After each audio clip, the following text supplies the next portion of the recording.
माशाल्लाह माशाल्लाह, बहुत खूब अपने शाहिद भाई। और आप जज़ाकल्लाह। इसी तरीके से हर बार जब भी आपको मौका मिले इतनी प्यारी अंदाजे से आप जो कुरान सुनाते हैं, यकीन मानिए सेशन का सरताज है कुरान का सुनना। हमको अल्लाह ताला इसको सुनने और अमल करने की तौफीक अता फरमाए और आपको ढेर सारा अल्लाह ताला इसका बदल दुनिया और आखिरत में आपके वालिदैन और आपकी फैमिली को दे। आमीन। कोई आमीन। एडमिन हजरत चेक करे रिकॉर्डिंग हो रही है क्या? जस्ट एक बार चेक करो, रिकॉर्डिंग हो रही है? चलिए मैं चेक करता हूं। स्क्रीन नजर आ रही है तो आप 1 मिनट के लिए स्क्रीन नजर आ रही है? जी क्लियर है डॉक्टर साहब। तो आज अल्हम्दुलिल्लाह संडे लाइव है। जैसे कि हमारा बदस्तूर संडे लाइव पिछले 14 मंथ से कंटिन्यूस चल रहा है सिवाय रमजान की 4 हफ्ते छुट्टी में। और आपके सामने मेरे बड़े अजीज दोस्त मेंटर माशाल्लाह, इनको अल्लाह ताला ने खूब इल्म से नवाजा है ट्रेडिंग की, डॉक्टर फैसल जैदी भाई से। हम लोग इससे पहले भी संडे लाइव काफी अच्छे से सेशंस उनके बैठकर सीखे हैं और उनके बातों को अमल भी करते हैं।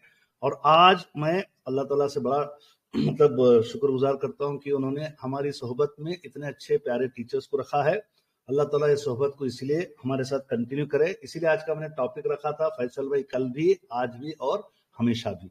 तो संडे लाइव आज टॉपिक होगा कैसे हम अपने इस मार्केट के कंडीशंस, चाहे वो बेरिश हो या बुलिश हो, कैसे हम लॉन्ग टर्म के लिए स्टे करें। ये टॉपिक भी फैसल भाई ने खुद सजेस्ट किया है। तो उनके लिए और बाकी हजरात के लिए बता दूं कि एक अच्छा टीचर एक कैंडल के जैसा होता है जो अपनी गर्मी को खुद कंज्यूम कर लेता है ताकि आप मैं जितने भी स्टूडेंट्स होते हैं उनको रोशनी दे सके। माशाल्लाह ये बात को कमाल अटातुर्क तुर्की के फाउंडर के ऊपर गई है बातें। और लर्निंग हमेशा याद रख ले, लर्निंग में हम लोग क्या करते हैं, हम टीच करते हैं। अब हम टीचिंग में हम लर्न करते हैं, तो यानी आपको जो भी टीचिंग्स मिल रही है उसको आप लर्निंग के एतबार से आप बैठे हैं।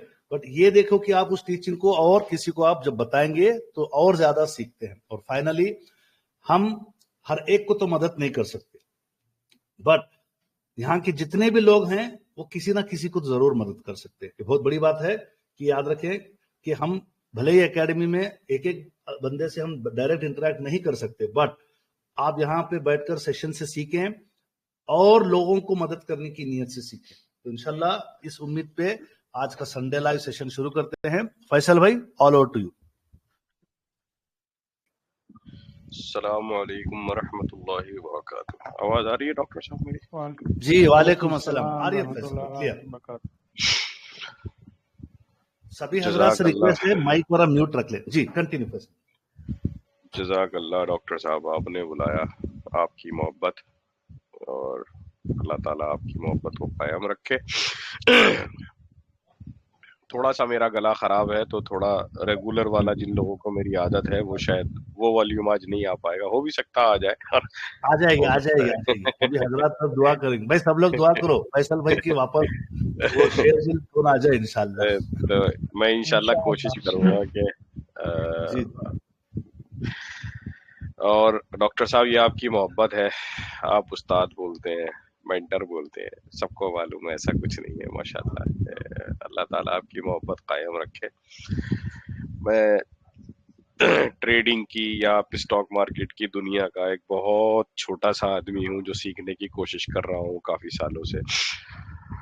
हाँ, बस इतना है कि अल्हम्दुलिल्लाह काफी सालों से जितना सीखा है उतना सिखाने की कोशिश करता हूँ। जिस भी लेवल पे मैं हूँ वो कोशिश करता हूँ कि अल्लाह ने जो मुझे दिया है, जितना भी मुझे इल्म कहीं से मिलता है, मैं दूसरे तक पास करूँ, ताकि जो आसपास मेरे लोग हैं वो उससे कुछ फायदा उठाए। तो ये हम सब की बेसिकली एक नेचर होनी चाहिए कि जो भी हमारे पास है, चाहे वो माली तौर से, वक्ती तौर से, या जिस भी हिसाब से आप कहें, आप जिस तरीके से भी लोगों को फायदा पहुंचा सकते हैं वैसे वैसे फायदा पहुंचाएं। तो शुरुआती कुछ लाइन थी। शुक्रिया दोबारा बहुत बहुत मुझे बुलाने के लिए। मैं पहले बता दूं, मैंने कोई स्लाइड्स शेयर मतलब पीपीटी तैयार नहीं करी है। जनरली मैं करता भी नहीं हूँ। आप लोगों से जो मुझे जानते हैं पहले से वो बहुत अच्छे से वाकिफ हैं। मैं इंटरेक्टिव नॉलेज में ज़्यादा बिलीव करता हूँ। शायद ये भी है कि भाई मैं कोई ट्रेंड प्रोफेशनल नहीं हूँ फाइनेंस की दुनिया में या शेयर मार्केट की दुनिया में। ये डिस्क्लेमर भी है मेरा कि मैं कोई सेबी रजिस्टर्ड एनालिस्ट नहीं हूँ। मैंने कोई फाइनेंस की फॉर्मल एजुकेशन नहीं ली है। जैसे आप लोग सीख रहे हैं, आज से कुछ साल पहले मैंने भी सीखने की शुरुआत करी थी और मैं आज भी सीख रहा हूँ। तो जो भी मैंने सीखा है वो मैं आप लोगों के साथ शेयर करने की कोशिश करता हूँ। इंशाल्लाह अगर कभी कुछ मौका लगा आज के सेशन में और मैं कोई स्क्रीन शेयर करता हूँ और आपको कोई शेयर बताता हूँ, किसी शेयर के बारे में डिस्कशन करता हूँ, किसी स्क्रिप्ट के बारे में डिस्कशन करता हूँ, तो आप बिल्कुल भी उसको बाई सेल रिकमेंडेशन ना समझे, आप उसको बिल्कुल एग्जाम्पल के तरीके से लें। तो ये डिस्क्लेमर भी है और ये सच भी है। एक्चुअली में मेरी हकीकत यही है कि मैं ट्रेंड प्रोफेशनल नहीं हूँ। ओके, तो एज यूजुअल हमारा जो शुरुआत हमारी होगी इंशाल्लाह वो इंटरेक्शन के साथ होगी और उसके बाद धीरे धीरे हम आज का जो टॉपिक है उसकी तरफ बढ़ने की कोशिश करेंगे। तो एक सवाल मैं आप सबसे पूछता हूं, आप अनम्यूट करिए और जवाब दीजिए। कोई भी सवाल का जवाब गलत नहीं होता है। It's all about your understanding, your perception, my understanding, my perception. Okay, तो मेरा पहला सवाल है, यहाँ पे माशाल्लाह 223 लोग हैं इस वक्त, कि how many of you actually invest in lines? कितने लोग आप में से लाइन में इन्वेस्ट करते हैं? When I say line, it means price action. मैं नहीं करती। मैं भी करता नहीं हूँ प्राइस करते हैं। एक्शन पे। मैं करता हूँ सर। आप करते हैं प्राइस एक्शन में इन्वेस्ट। ओके, थोड़ा लाउडली हाँ। बोले। जी जी जी, और कोई? बस 2 लोग? सरवर भाई थोड़ा जोर। फैसल भाई मैं भी करता हूँ। जी जी लाइंस में इन्वेस्ट करते हैं। जी जी जी जी प्राइस और एक्शन कोई? पे जब आता है तो ट्रेंड लाइन के हिसाब से मैं लेता हूँ। ठीक है, ओके। और कोई जो लाइंस में इन्वेस्ट करता हो?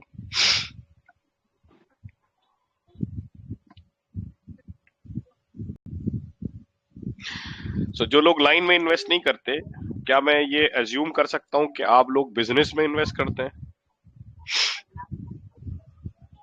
हाँ, ओके, यस बिजनेस में करता हूँ। बिजनेस में करते हैं। ओके, और कोई?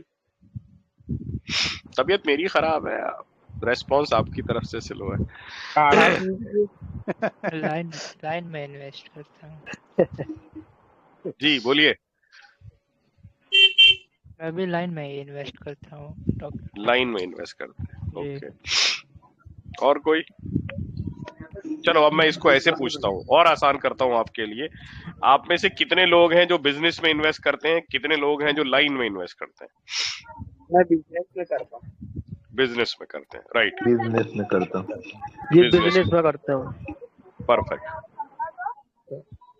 Very good. तो पहले बिजनेस देखते हैं फिर लाइन में इन्वेस्ट करते हैं। पर लाइन को सपोर्ट के तौर पर इस्तेमाल करता हूँ। सॉरी क्या बोला अब्रार भाई? मैं बिजनेस में इन्वेस्ट करता हूँ बट लाइन को कैप्सूल के एकेडमी की जो जो इंडिकेटर यूज कराते हैं उसको एज अ सपोर्ट के तौर पर लेता हूँ। जी वेरी गुड। और बताएं, मतलब आप लाइन बिजनेस में इन्वेस्ट करते हैं लेकिन एंट्री एग्जिट कैसे तय करनी है ये आप लाइंस के हिसाब से डिसाइड करते हैं, करेक्ट? जी यही कहना चाह बिल्कुल रहे हैं आप? बिल्कुल। जी जी बिल्कुल। परफेक्ट। और बताएं। अभी 20 लोगों ने भी जवाब नहीं दिया।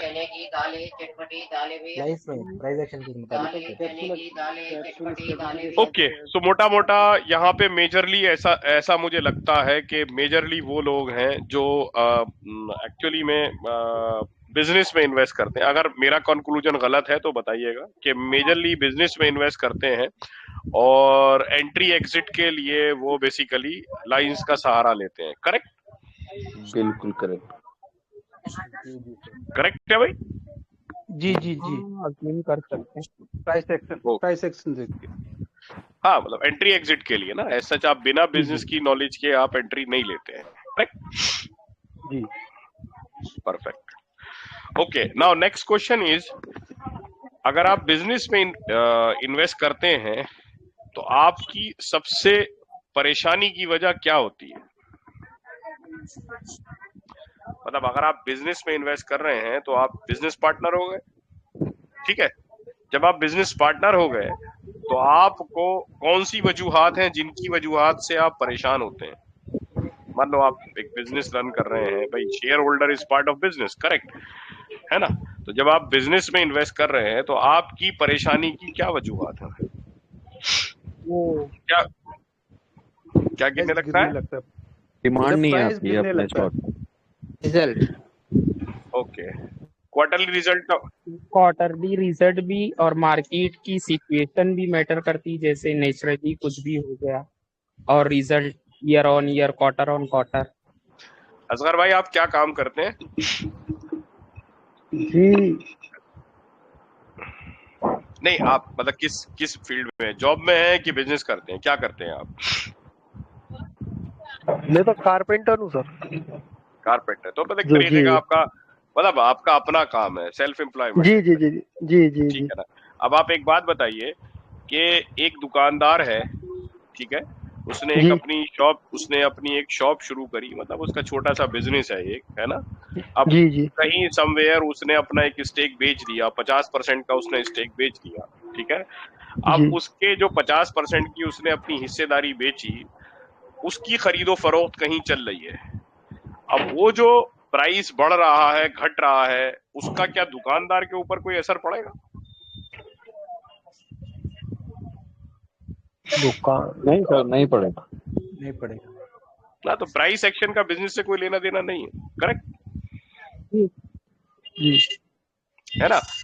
तो तो फिर बिजनेस का किससे लेना देना है? मैंने ये पूछा कि बिजनेस किस चीज से इंपैक्टेड होता है?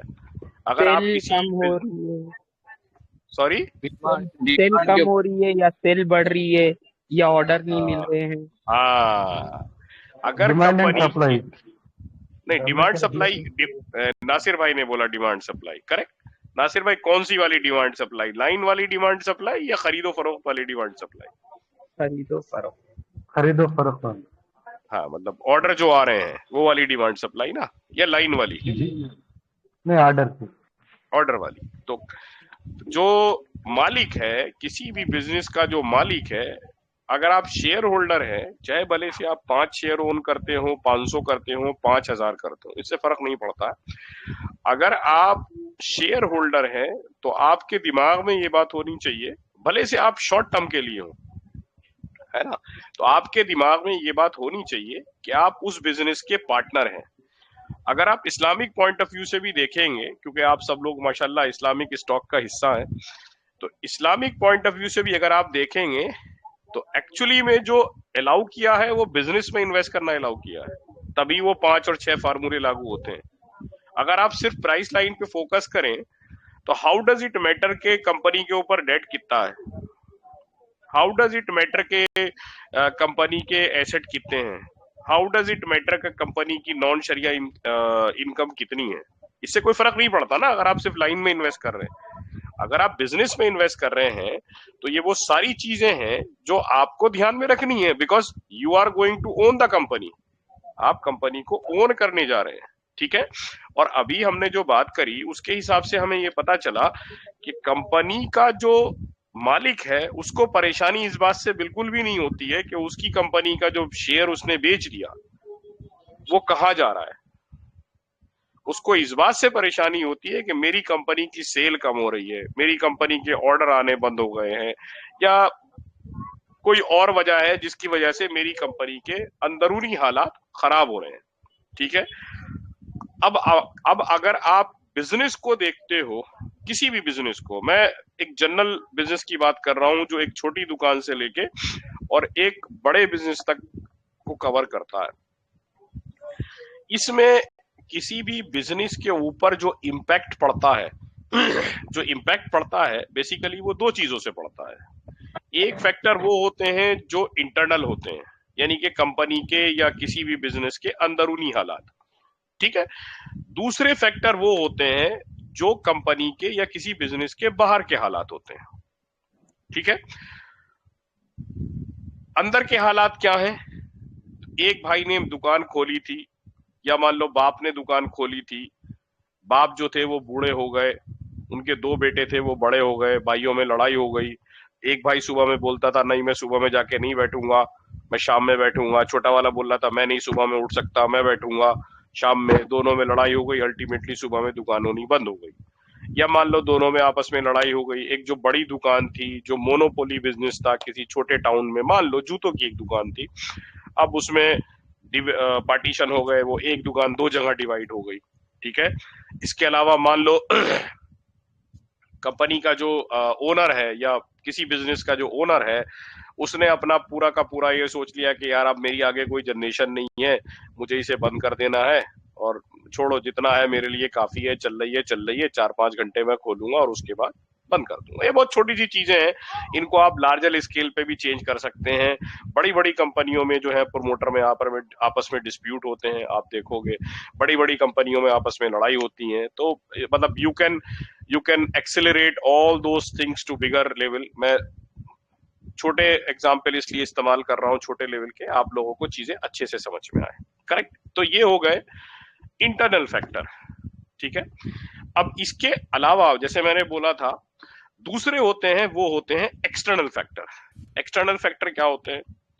एक्सटर्नल फैक्टर यही होते हैं कि जैसे हमने जूतों की दुकान का एक एग्जाम्पल लिया अब क्या होता है, जूतों में एक मटेरियल यूज होता है जो समहाउ क्रूड ऑयल से लिंक्ड होता है। वो क्रूड का समझ लो एडिशनल चीज होती है जो बची हुई होती है। मैं एग्जाम्पल दे रहा हूँ, एक रफ एग्जाम्पल, ओके।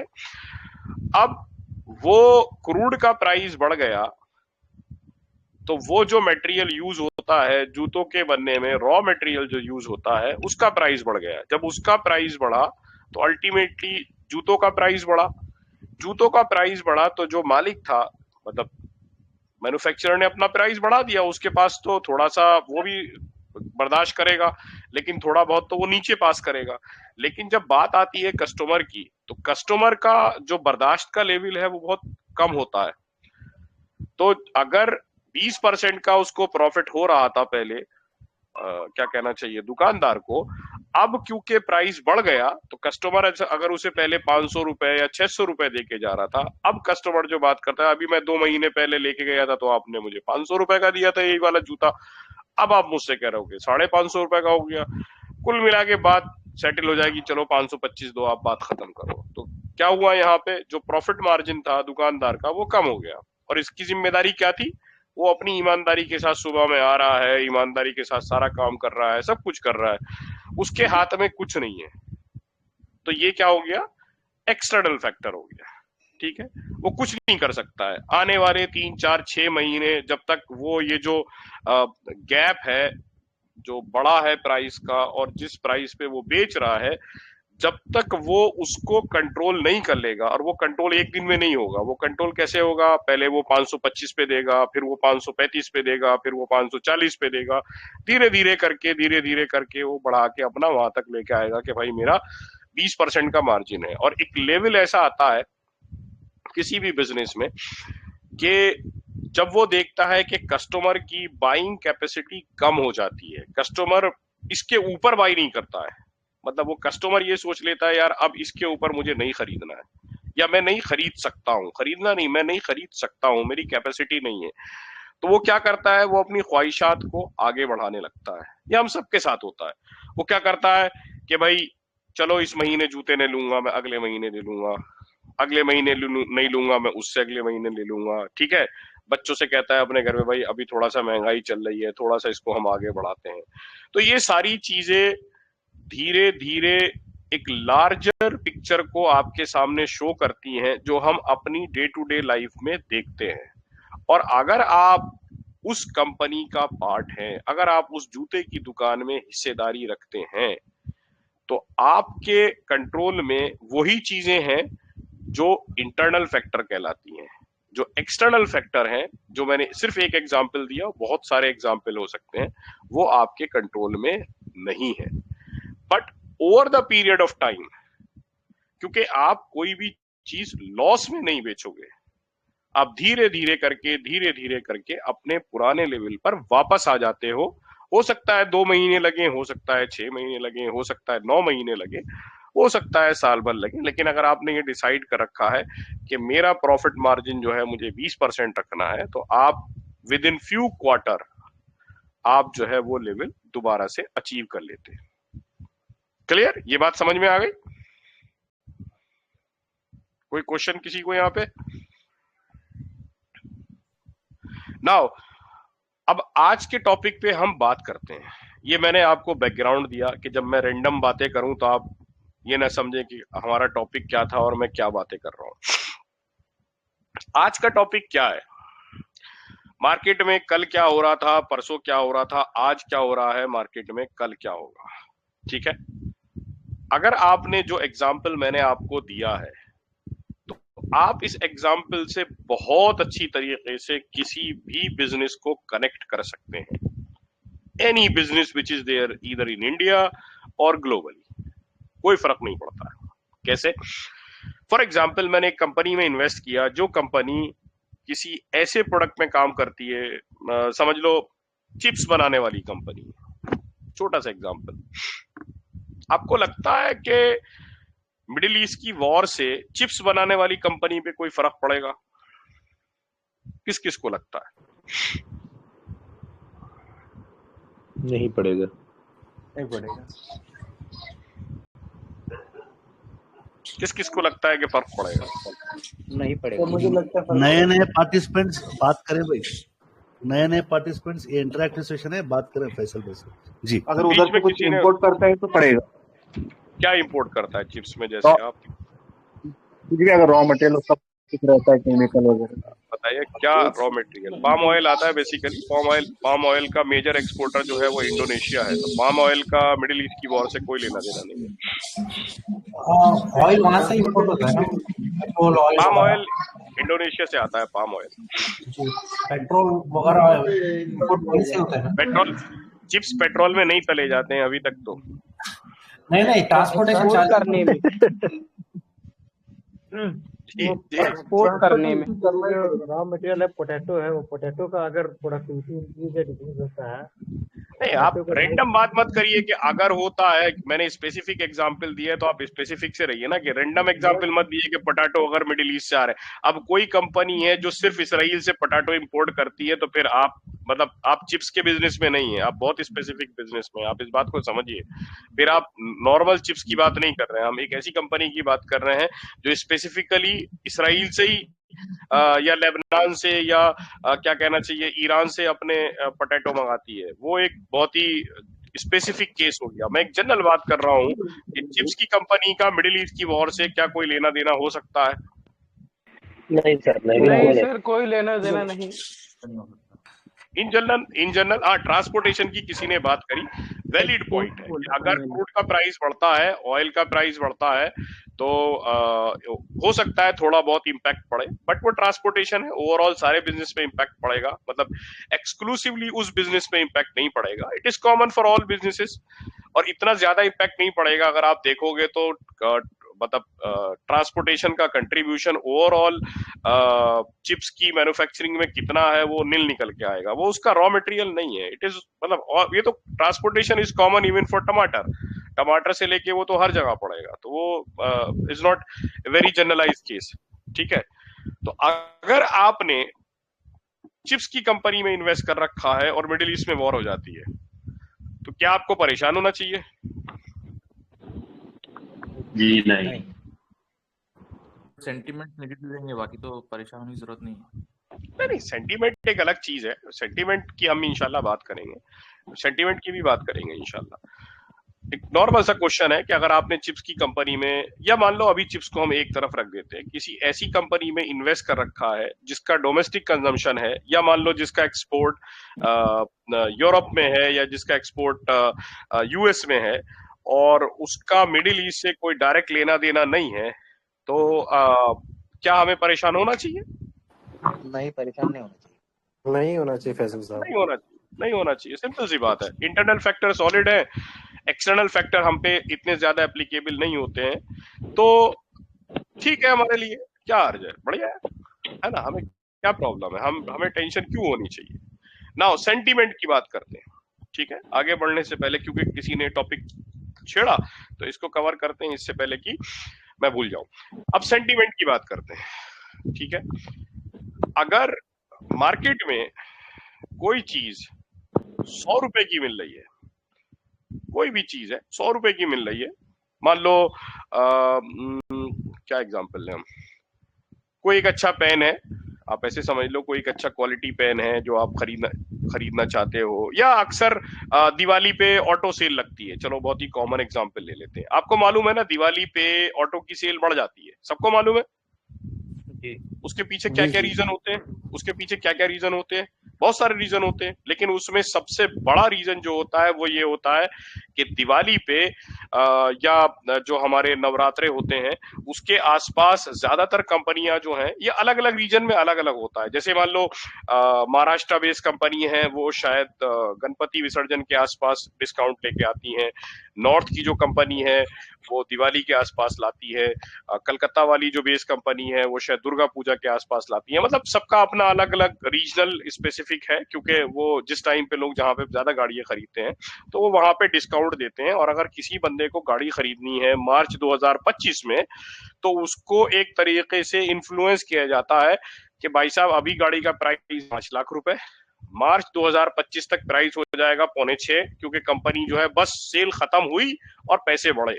मतलब उसको ऐसे बताया जाता है कि जनवरी आया और कयामत आ जाएगी और पैसे बढ़ जाएंगे। ठीक है, बेटर है कि आप अभी खरीद लो।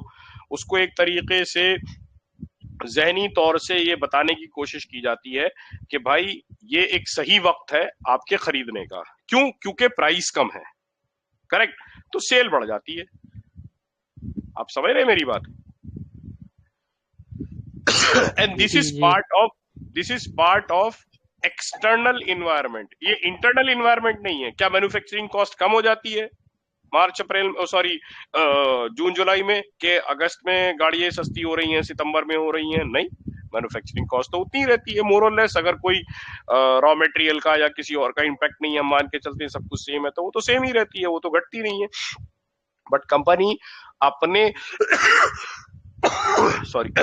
अपने कंज्यूमर को अट्रैक्ट करने के लिए, अपने कंज्यूमर को, अपनी बिक्री को बढ़ाने के लिए कंपनी क्या करती है, वो एक डिस्काउंट लेके आती है ताकि उसकी सेल जो है वो बढ़ जाए, राइट। अब आप ये बताइए कि इस सब का इंटरनल फैक्टर से कोई लेना देना नहीं होता है। If somebody is investing in auto, say for example in currently, मतलब अभी इन्वेस्ट करता है कोई आदमी किसी ऑटो कंपनी में, अभी कोई ऑटो कंपनी में इन्वेस्ट करता है, तो आने वाले जो क्वार्टरली रिजल्ट होंगे, जो दिसंबर वाले होंगे, जिसमें हमारी ये सेल वाला पार्ट कवर होगा, ये बाय डिफॉल्ट ये एज्यूम किया जाएगा कि सेल्स के नंबर जो हैं वो अच्छे आएंगे, सेल्स अच्छी होगी, प्रॉफिटेबिलिटी अच्छी होगी. Now do you think that he should be worried about external factor while investing in these companies? नहीं. नहीं, सिंपल सी बात है. तो आपको परेशान होने की क्या जरूरत है? ओके, कहने का मकसद ये है कि अगर आपने, जो आप में से शुरू में मैंने जब डिस्कशन की शुरुआत करी थी तो आपने ऑफ कोर्स सही जवाब दिया था कि अगर आपने लाइंस में इन्वेस्ट नहीं किया है और आपने बिजनेस में इन्वेस्ट किया है और आपको बिजनेस समझ में आता है, व्हेन आई से business, now I will go further and I will say कि अगर आपने फंडामेंटल में इन्वेस्ट किया है किसी कंपनी के, तो फिर आपको परेशान होने की जरूरत नहीं है.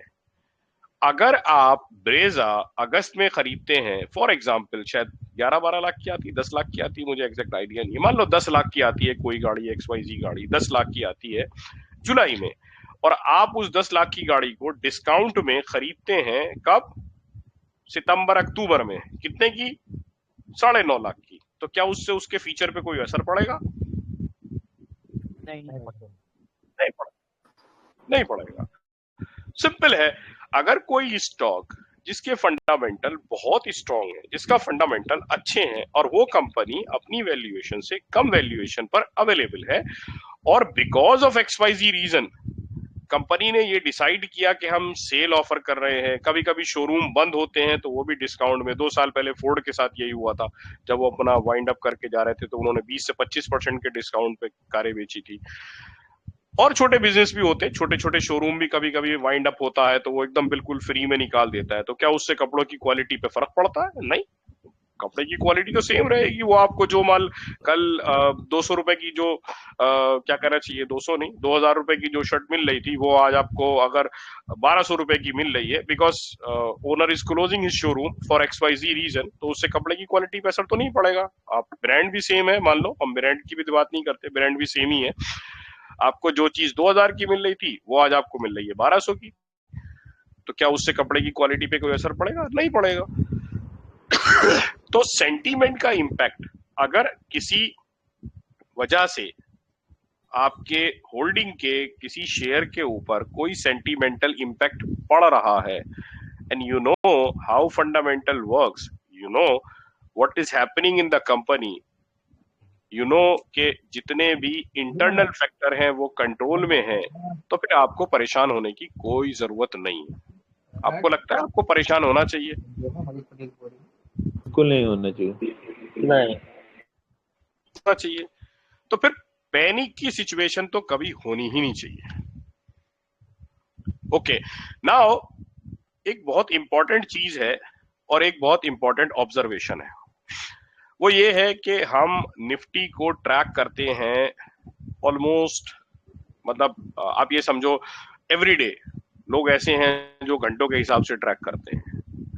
अब जैसे एक बिजनेस को उसकी वैल्यूएशन पर ट्रैक किया जाता है, मान लो लेस का जो क्या कहना चाहिए पैकेट है, चिप्स का जो पैकेट है लेस का, वो 20 रुपए का आता है ना, तो आपके दिमाग में उसकी जो वैल्यूएशन है वो 20 रुपए बैठ गई है, unless across all chips company they come back and से कि नहीं भाई पहले 10 रुपए का होता था, अगर आपको याद होगा, अब वो धीरे धीरे करके उन्होंने 20 का कर दिया, आने वाले टाइम में शायद 50 का हो जाएगा. तो हमारा जो दिमाग है वो धीरे धीरे, हमारा माइंडसेट ऊपर की प्राइस की तरफ सेट होता चला जाता है, और वो उसके पीछे रीजन है, रॉ मटेरियल बढ़ रहा है, या फॉर एग्जाम्पल जैसे आपने बोला ट्रांसपोर्टेशन कॉस्ट बढ़ रही है या कुछ बढ़ रहा है, तो वो धीरे धीरे, जैसे मैंने जूतों में बताया, अल्टीमेटली उस लेवल पे आना है जहां से उनकी प्रॉफिटेबिलिटी मेंटेन रहे.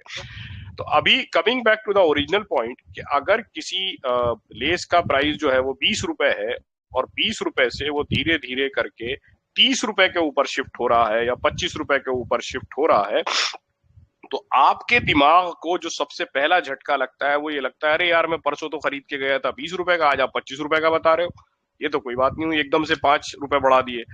तो वो साइकोलॉजिकली उसको कंट्रोल करने के लिए वो बोलते हैं हमने इसमें 10% बढ़ा दिया है, वो सब आता है ना बड़ा सा लिखा हुआ 10% बढ़ा दिया है, 10% एक्स्ट्रा, ठीक है, वो थोड़े दिनों बाद वो 10% एक्स्ट्रा खत्म हो जाता है, प्राइस बढ़ा रह जाता है, उतना ही बढ़ा हुआ रह जाता है। तो ये हमारा दिमाग का कंट्रोल है। Now why I am talking about this, I am talking about this because now I want to talk about Nifty and Nifty P.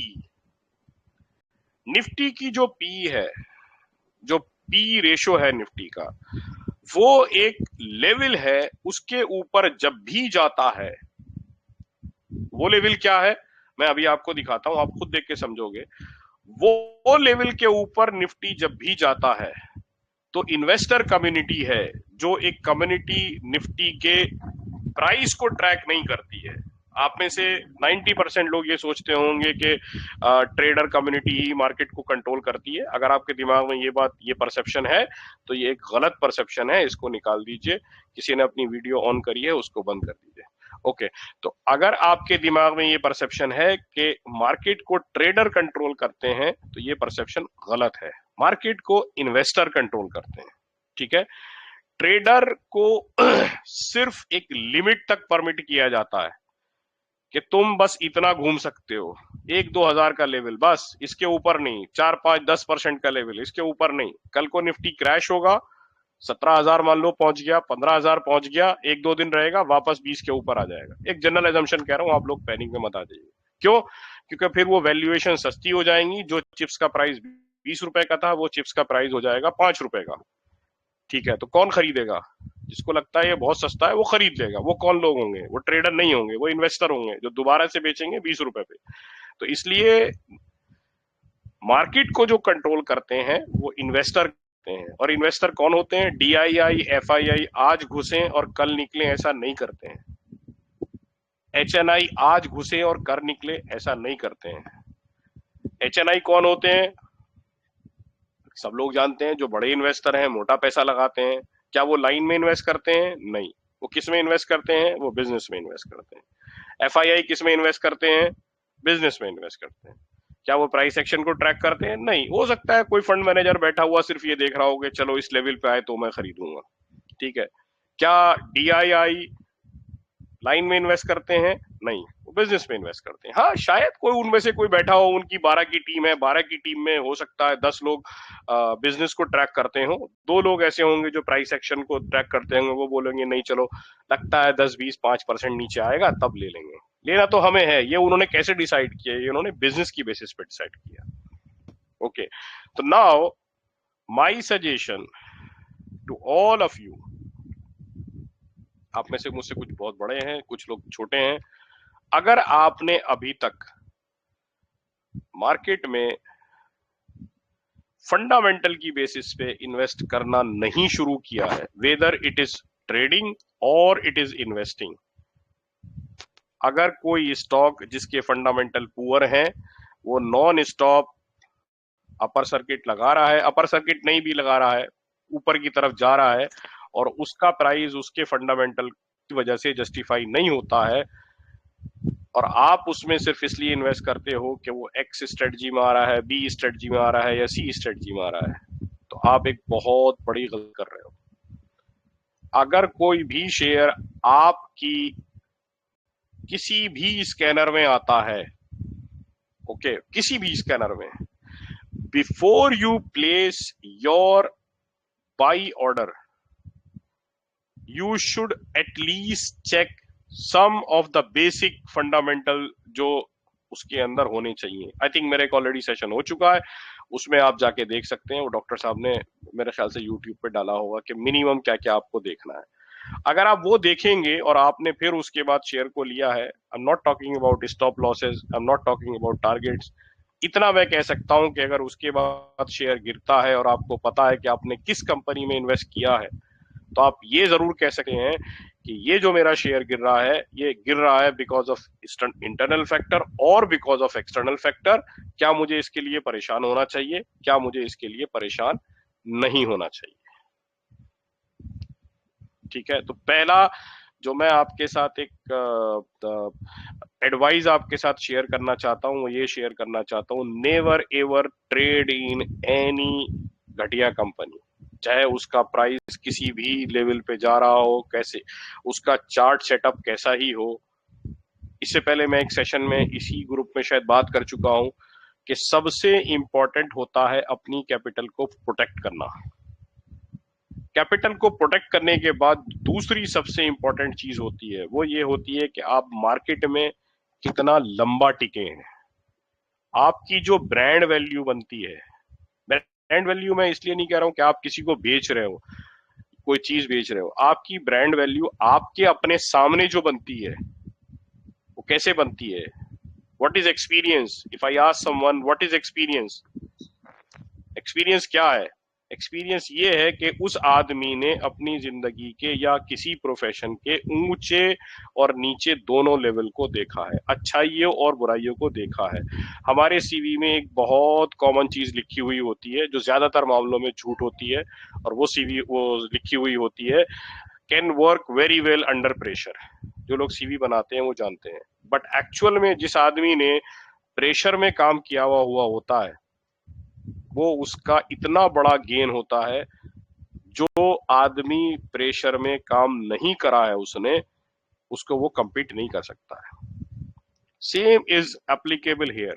What, अगर आपने मार्केट के अप्स और अपसाइड को ही देखा है और आपने मार्केट की डाउन साइड को नहीं देखा है, और आप ये सोचते हैं कि आप बहुत बड़े ट्रेडर हैं, आप बहुत बड़े इन्वेस्टर हैं, you are making huge money, तो then just give me 1 minute.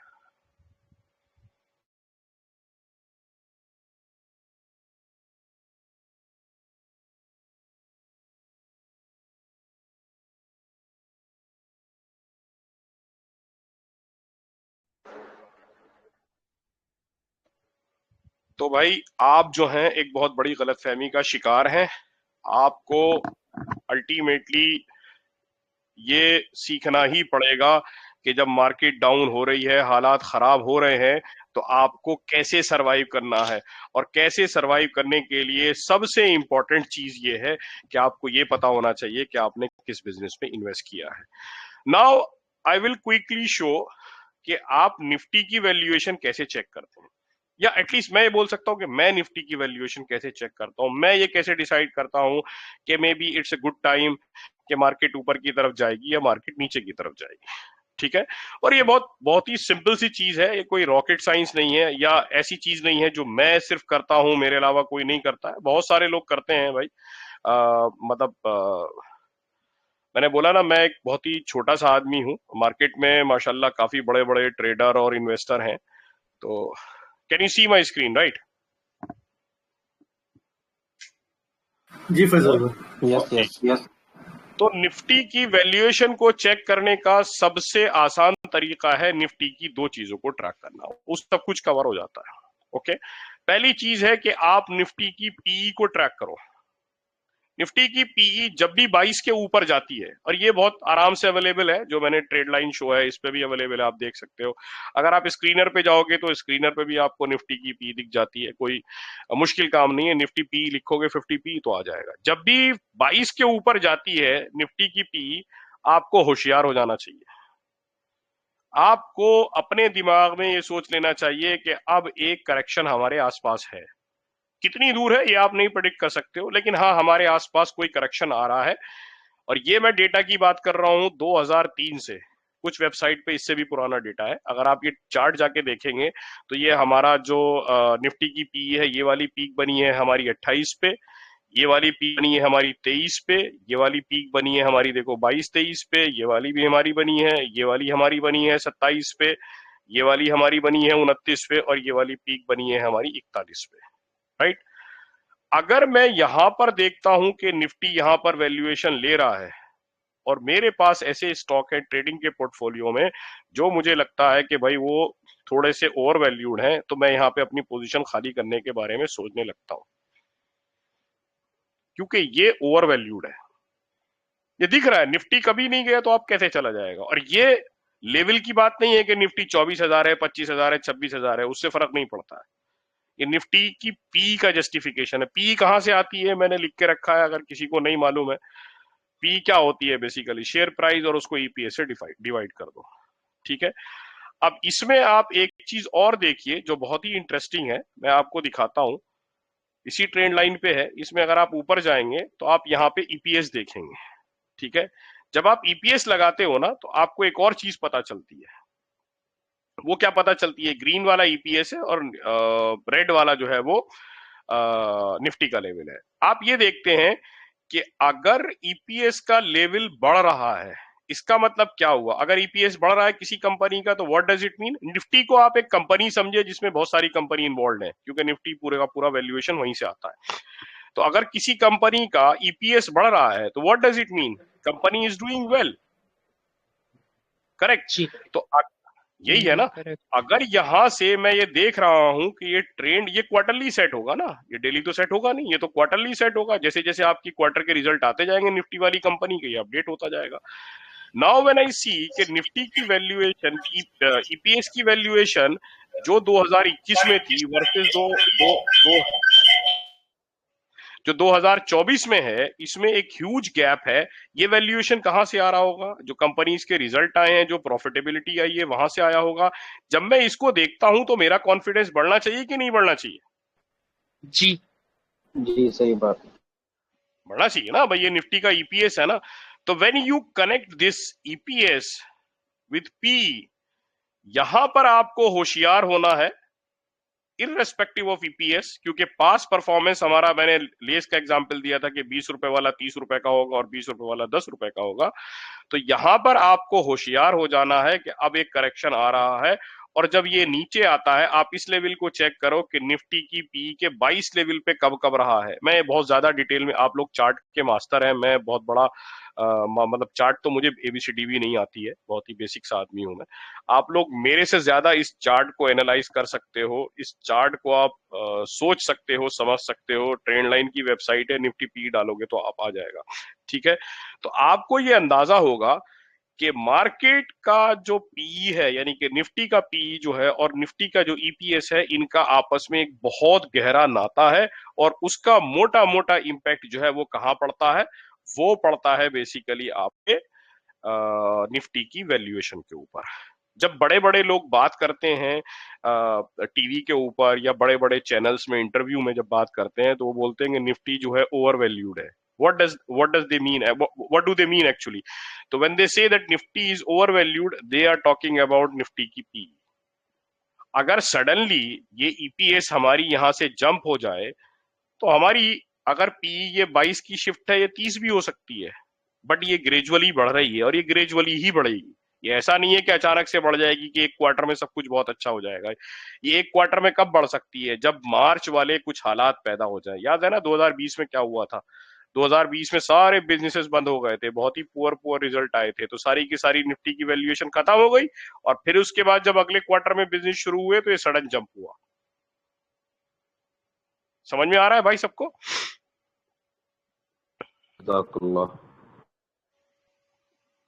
आ रहा है कि नहीं आ रहा है भाई? हाँ जी जी करेक्ट है, परफेक्ट है ना। तो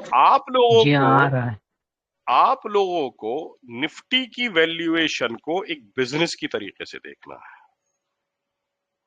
आप लोगों को निफ्टी की वैल्यूएशन को ये मान के चलना है कि Nifty 50 is a combination of 50 different businesses जो एक आदमी ओन करता है। उसे इससे फर्क नहीं पड़ता है कौन से बिजनेस से कितना पैसा आ रहा है, उसे इस बात से फर्क पड़ता है कि मेरे एक शेयर की वैल्यू कितनी बनती है, जो ऑफ कोर्स ईपीएस है। अगर वो बढ़ रही है तो वैल्यूएशन बढ़ती रहेगी, अगर वो घट रही है तो वैल्यूएशन घटती रहेगी। क्लियर?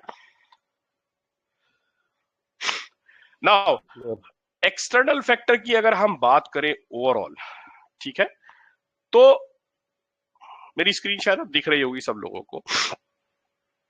तो तीन चार चीजें ऐसी हैं कि जो थोड़ा सा वरीसम है, जो परेशानी का एक मुद्दा हो सकती हैं, बट अल्टीमेटली क्योंकि वो डायरेक्ट इम्पैक्ट नहीं डाल रही है अभी तक क्या कहना चाहिए निफ्टी पी पे, तो हमें बहुत ज्यादा परेशान होने की जरूरत नहीं है। लेकिन हाँ, थोड़ा बहुत फीवर है तो हमें परेशान होना चाहिए।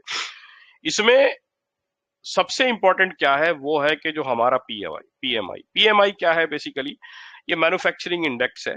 तो ये बताता है कि आपकी ओवरऑल इंडिया में जो मैन्युफैक्चरिंग की जो कंडीशन है वो क्या है, वो बढ़ रही है या घट रही है। अभी रिसेंट कुछ मंथ में ये बहुत ज्यादा अच्छा नहीं गया है। व्हाट डज इट मीन कि मैन्युफैक्चरिंग कंपनी जो है वो स्ट्रेस में काम कर रही है।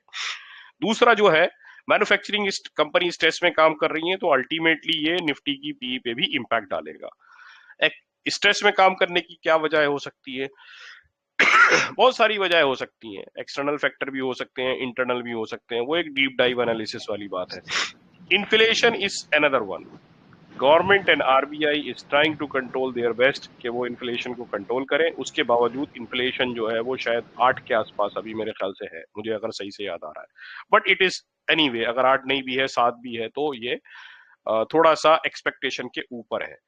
जब इन्फ्लेशन कंट्रोल होता है तो आप जूते वाले एग्जाम्पल को याद करिए, जो मैंने जूतों का एक एग्जाम्पल दिया था कि आदमी जो है अपनी ख्वाहिशात को आगे बढ़ा देता है, वो फिर जूते कम खरीदता है। जूते कम खरीदता है तो कंपनी की सेल कम होती है, कंपनी की सेल कम होती है तो फिर वो एक्सटर्नल फैक्टर जो है वो इंटरनल फैक्टर में कन्वर्ट हो जाता है।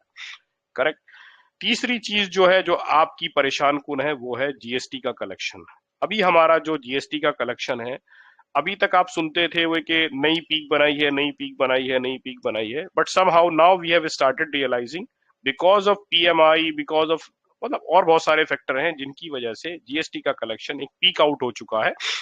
अब वो शायद कुछ कंसोलिडेट होगा और उसके बाद फिर वो ऊपर जाने की कोशिश करेगा।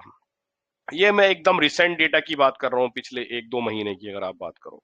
Now another point which is very important और इसकी बात बहुत ज्यादा होती है, वो है चाइना के साथ प्रॉक्सी वाली जो सिचुएशन चल रही है वेस्ट की, जिसकी वजह से ये अंदाजा लगाया जा रहा था कि इंडिया को बहुत ज्यादा फायदा होगा और India can be a country जो रिप्लेस कर देगी कंप्लीटली चाइना को। But somehow there are some articles which suggest के Vietnam, Indonesia, Malaysia probably they are giving a tough competition. मैं ये नहीं कहूंगा कि वो इंडिया से आगे निकल गए, शायद हम स्लो हैं, but it would take some time कि हम उनके साथ हो जाएं या उनसे आगे निकल जाएं। बट एज ऑफ नाउ अगर हम बहुत ही कैलकुलेटेड बात करें तो वो कैलकुलेटेड बात ये है, और इसके लिए आप गूगल करो, रेंडमली बहुत सारे आर्टिकल आपको मिल जाएंगे जो एक्चुअल परसेंटेज और डेटा की बात करते हैं। वो क्या बात करते हैं कि भाई at least on a very safer side अगर आप बोलो तो वो ये है कि भाई चाइना का जो बिजनेस जा रहा है वो वियतनाम और इंडोनेशिया और मलेशिया की तरफ जा रहा है, rather than it is coming to India. Probably we are late, कि हमने सिचुएशन को थोड़ा सा डिले कर दिया, तो अभी तक हम उसको कंट्रोल नहीं कर पाए। Now $1 million question, what is the expected return you would see और you can think of in last 6 months? क्या लगता है आप में से कितने लोग हैं जो जिनको लगता है कि भाई इतना हमारा रिटर्न हो सकता है या होना चाहिए, या इस मार्केट कंडीशन को आप कैलकुलेट करके चलें?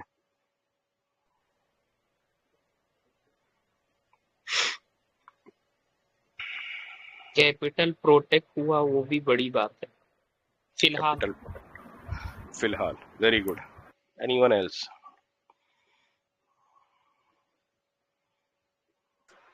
10% रिटर्न तो मिलना चाहिए था इस मार्केट कंडीशन में। Okay, very good. और बताएं। पिछला 6 महीना जो गया उसकी बात कर रहा हूँ, अभी तो कैपिटल बच गया तो बड़ी बात है। Very good.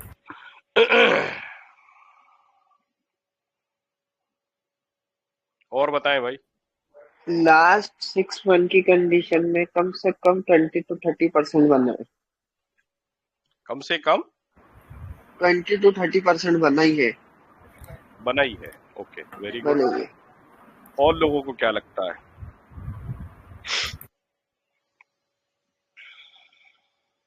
इस मार्केट कंडीशन में कैपिटल सेफ रहे, ये सबसे ज्यादा प्रायोरिटी बेस रहेगा। Okay, anyone else? किसी और का कोई view? Okay, let me show you some example which are beyond your line scope. Video में कुछ चल रहा है यहाँ आई नहीं रहा, ऐसे वीडियो में आपको मेरी स्क्रीन दिख रही है? जी मेरी स्क्रीन दिख रही है? ओके, मैं बहुत ज्यादा एग्जांपल नहीं दूंगा और उसके बाद क्विकली वाइंड अप करेंगे इंशाल्लाह, फिर क्वेश्चन आंसर की बात करेंगे। शायद मुझे जो मैसेज देना था वो मैं आप तक पहुंचा दिया। आपको एक स्टॉक दिख रहा है? ओके मैं दोबारा बता दूं, ये कोई बाई सेल रिकमेंडेशन नहीं है। जो भी मैं स्टॉक अभी दिखा रहा हूं ये ऑलरेडी टॉप आउट हो चुके हैं। ये सिर्फ मैं आपको ये दिखाना चाह रहा हूं कि इस मार्केट कंडीशन में भी अगर आपने सही से फोकस किया होता तो प्रोबेबली आपने कितना पैसा बना सकते थे। ये डेट क्या है आपको दिख रही है? 18 जुलाई। 18 जुलाई। 18 जुलाई। आज क्या डेट है? 27 अक्टूबर। 3 महीना कितना परसेंट रिटर्न है? 185। Okay, let me show you another example. Again मैं बोलूं ये बाई सेल रिकमेंडेशन बिल्कुल भी नहीं है। आप कभी कल सुबह को जाके ये शेयर खरीद लो, ये सारे के सारे शेयर टॉप आउट हो चुके हैं। कुछ शेयर होंगे जो ये शेयर आज जुलाई की कंडीशन में है वो इस कंडीशन में होंगे। ये शेयर का डेट कौन सी है? 7 जुलाई। रिटर्न कितना है? 376। और 76। आप में से जो लोग स्क्रीनर को यूज करते हैं वो ये जानते हैं कि ये डेट चेंज नहीं की जा सकती है। आपने इसको ऐड किया है तो उसी डेट की डेट आएगी। मतलब ये ऐसा नहीं हो सकता कि मैं पास्ट में जाके इस डेट को ऐड कर दूं, राइट? ये जानते हैं ना सब लोग? Okay, next. ये डेट कौन सी है? 17 कितना रिटर्न है? 118। 119%। मैं दोबारा बता दूं ये बाई सेल रिकमेंडेशन बिल्कुल भी नहीं है। आप लोग जाके खरीदने मत बैठ जाना। ये सिर्फ और सिर्फ मैं आपको बता रहा हूं कि इस मार्केट में ये क्या डेट है? 11 जून। कितना परसेंट रिटर्न है? 182%। 182। ओके, नाउ मेरे ख्याल से मुझे जो कहना था वो मैंने कह दिया। अब आप मुझे बताइए कि आपको क्या समझ में आया। कि हम लोग कमा सकते थे, नहीं कमा पाए। मतलब मौके मिलते हैं अगर प्रॉपर स्टडी हो। लॉन्ग टर्म में पैसा बनता है अगर हम 6 महीने लॉन्ग टर्म नहीं होते मेरे भाई। लॉन्ग किसने बोल 6 महीने लॉन्ग टर्म नहीं होते। Proper study, proper knowledge. Fundamental stock को पहले स्टडी करके उसके बाद फंडामेंटली स्ट्रांग रहेगा तो इन्वेस्ट इन बिजनेस। सेक्टर के हिसाब से सर, सेक्टर के हिसाब से देख के उसके बाद फंडामेंटल देखना। स्कीम में आने के बाद में फंडामेंटल को भी चेक करना बहुत ज्यादा जरूरी है। राइट। तो मैं ये कन्वे करना चाहता था बेसिकली आप सबको कि अगर आप किसी अच्छे बिजनेस में इन्वेस्ट करते हो और आप उसके हाँ आप उसके ट्रिगर पॉइंट को पकड़ लेते हो और आपको पता है कि आप कहाँ इन्वेस्ट कर रहे हो, तो किसी भी मार्केट कंडीशन में मैं ये नहीं कह रहा हूँ कि आपका सक्सेस रेट 100% रहेगा। नेवर। मेरा भी सक्सेस रेट 100% नहीं है, टू बी वेरी ऑनेस्ट। मैं बहुत शेयर में बहुत ड्रास्टिकली फ्लॉप हो जाता हूँ, बट ओवरऑल मेरा जो रिटर्न है वो अल्हम्दुलिल्लाह अच्छा रहता है। अगर आप 10 शेयर में इन्वेस्ट करते हैं और उनमें से आपने 50% में गवा दिया और 50% में कमा लिया, है ना, तो आपका जो ओवरऑल रिटर्न है इट विल बी ह्यूज। और आप अगर फंडामेंटली अच्छी कंपनी में इन्वेस्ट करते हो, देयर आर सम कंपनी जहां पे आप कुछ गलती कर जाते हो, आप एनालिसिस में आपको प्रॉब्लम हो जाती है, that is not your fault. वो आपकी कमी नहीं है, वो आपने अपनी तरफ से पूरा ड्यू डिलिजेंस किया और उसके बाद वो कंपनी में कुछ ऐसी चीजें निकल आई जो आप नहीं देख पाए, तो वो ठीक है, वो जस्टिफाइड है। तो आपने अपनी तरफ से तो जो करना था वो कर लिया। तो आप किसी भी मार्केट कंडीशन में अगर बिजनेस में इन्वेस्ट करते हैं तो आपको पैसा मिलेगा। कोविड के टाइम पे भी लोगों ने पैसा बनाया है। आजकल की जो सिचुएशन है, लोग बोलते हैं कोविड वाले हालात आ गए, आजकल के टाइम पे भी जो है वो लोग पैसा बना रहे हैं। क्लियर? सॉरी मैंने आज के लिए सिर्फ इतना तैयार किया था। अगर किसी का कोई क्वेश्चन है तो बताएं। अब मुझे लगता है कि आपको मार्केट के गिरने से, मार्केट के चढ़ने से शायद इतना असर नहीं पड़ेगा। आपको लगता है पड़ना चाहिए? नहीं। मैंने मार्केट के निफ्टी के लेवल की बात नहीं करी है, मैंने आपको ये बता दिया है कि आप निफ्टी के लेवल कहां से चेक करिए। You know it very well. There is one heat map also, अगर आप देखना चाहो मैं आपको ये दिखाता हूँ।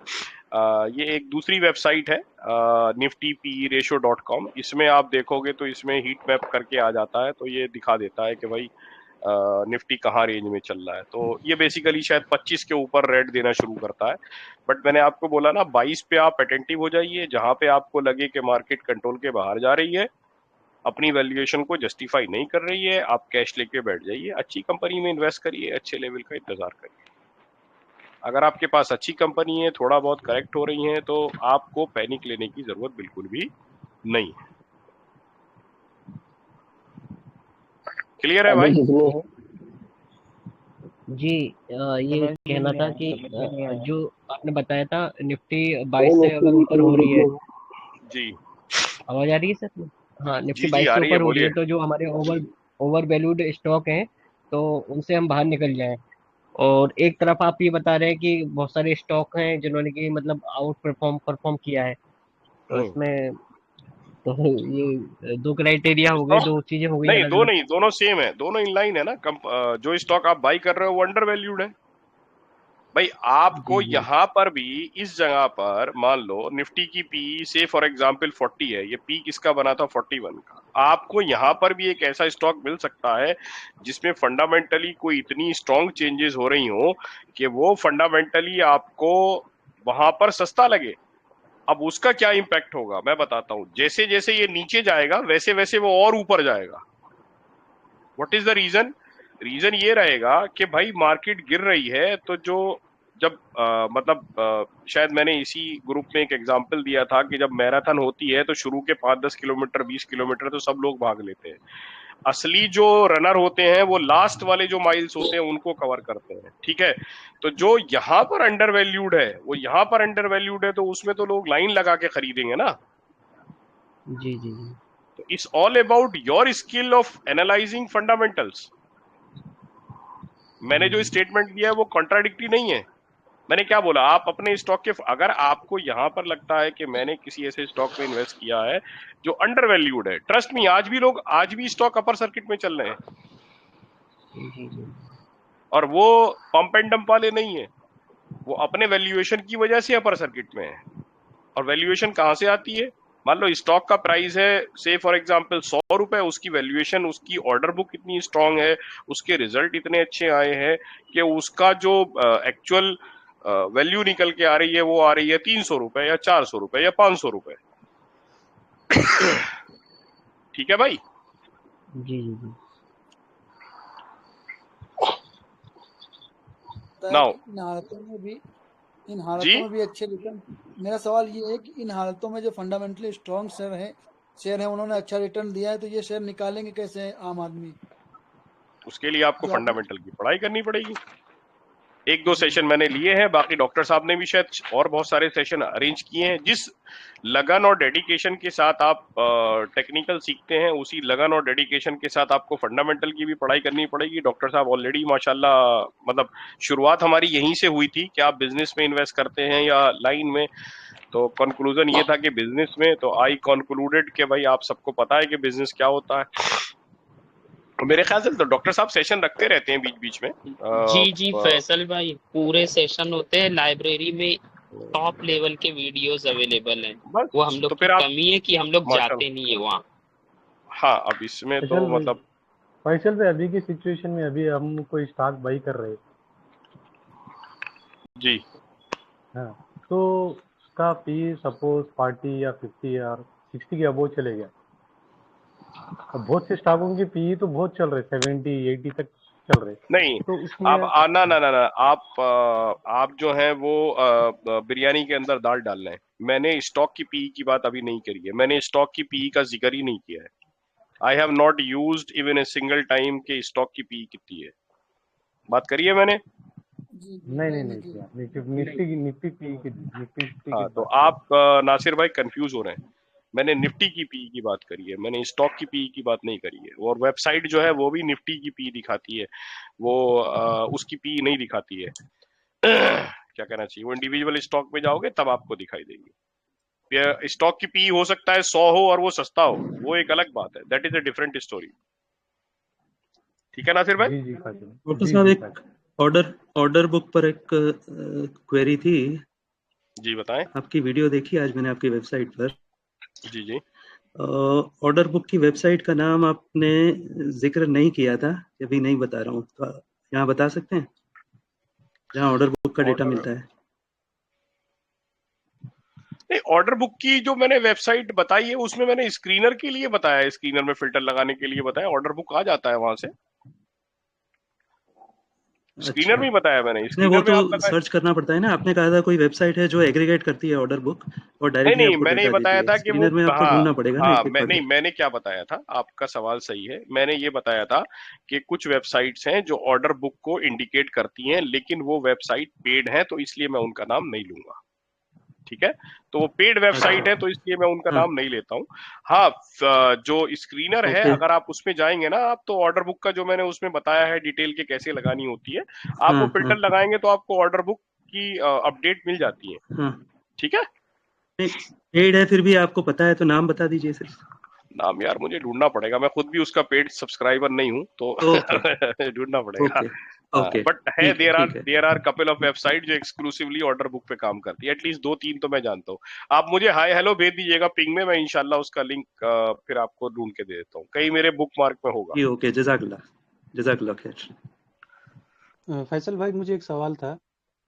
जी आपने जो पी रेशो निफ्टी का पी रेशो जो आप लगाए हैं ट्रेंड लाइन पे, तो जी वो भाई, मंथली, वन डे पे, वीकली पे, या मंथली, या किसी 1 पे ईयर नहीं या लगाना है, 5 आप ईयर? वेबसाइट पे जाओगे आप सिंपल एक ही चीज मिलेगी, वो मैं डेली खोल वाला के है रखा हूँ बस। सर। हाँ डेली पे लगाइए, मैं बात खत्म। डेली पे लगाइए, डेली पे। नीचे ऑल वाले पे क्लिक करिए, ऑल वाला जो ऑप्शन है ना, जूम में जब आप जी जाएंगे ना तो लास्ट वाला जो ऑप्शन है ना ऑल वाला, यानी कि वो हाँ, हिस्टोरिकली आपका पूरा डेटा देगा, ये जो है पूरा ना डेट, डे हाँ का पूरा डेटा। ईयर का। हाँ, तो पूरा ऑल ईयर वाले का, पे आप हाँ पूरा। लगाए बस। तो जी इसमें सर आपके, आपने जो वीडियो अपने आप दिखाया तो उसमें मेरे से मिल नहीं, मैच नहीं कर रहा। मेरा जो रेड कलर का है वो 60 के ऊपर करीब दिखा रहा है, और एक ग्रीन वाला है 24 दिखा रहा है। मैं दोबारा स्क्रीन शेयर करके आपको बता देता हूँ।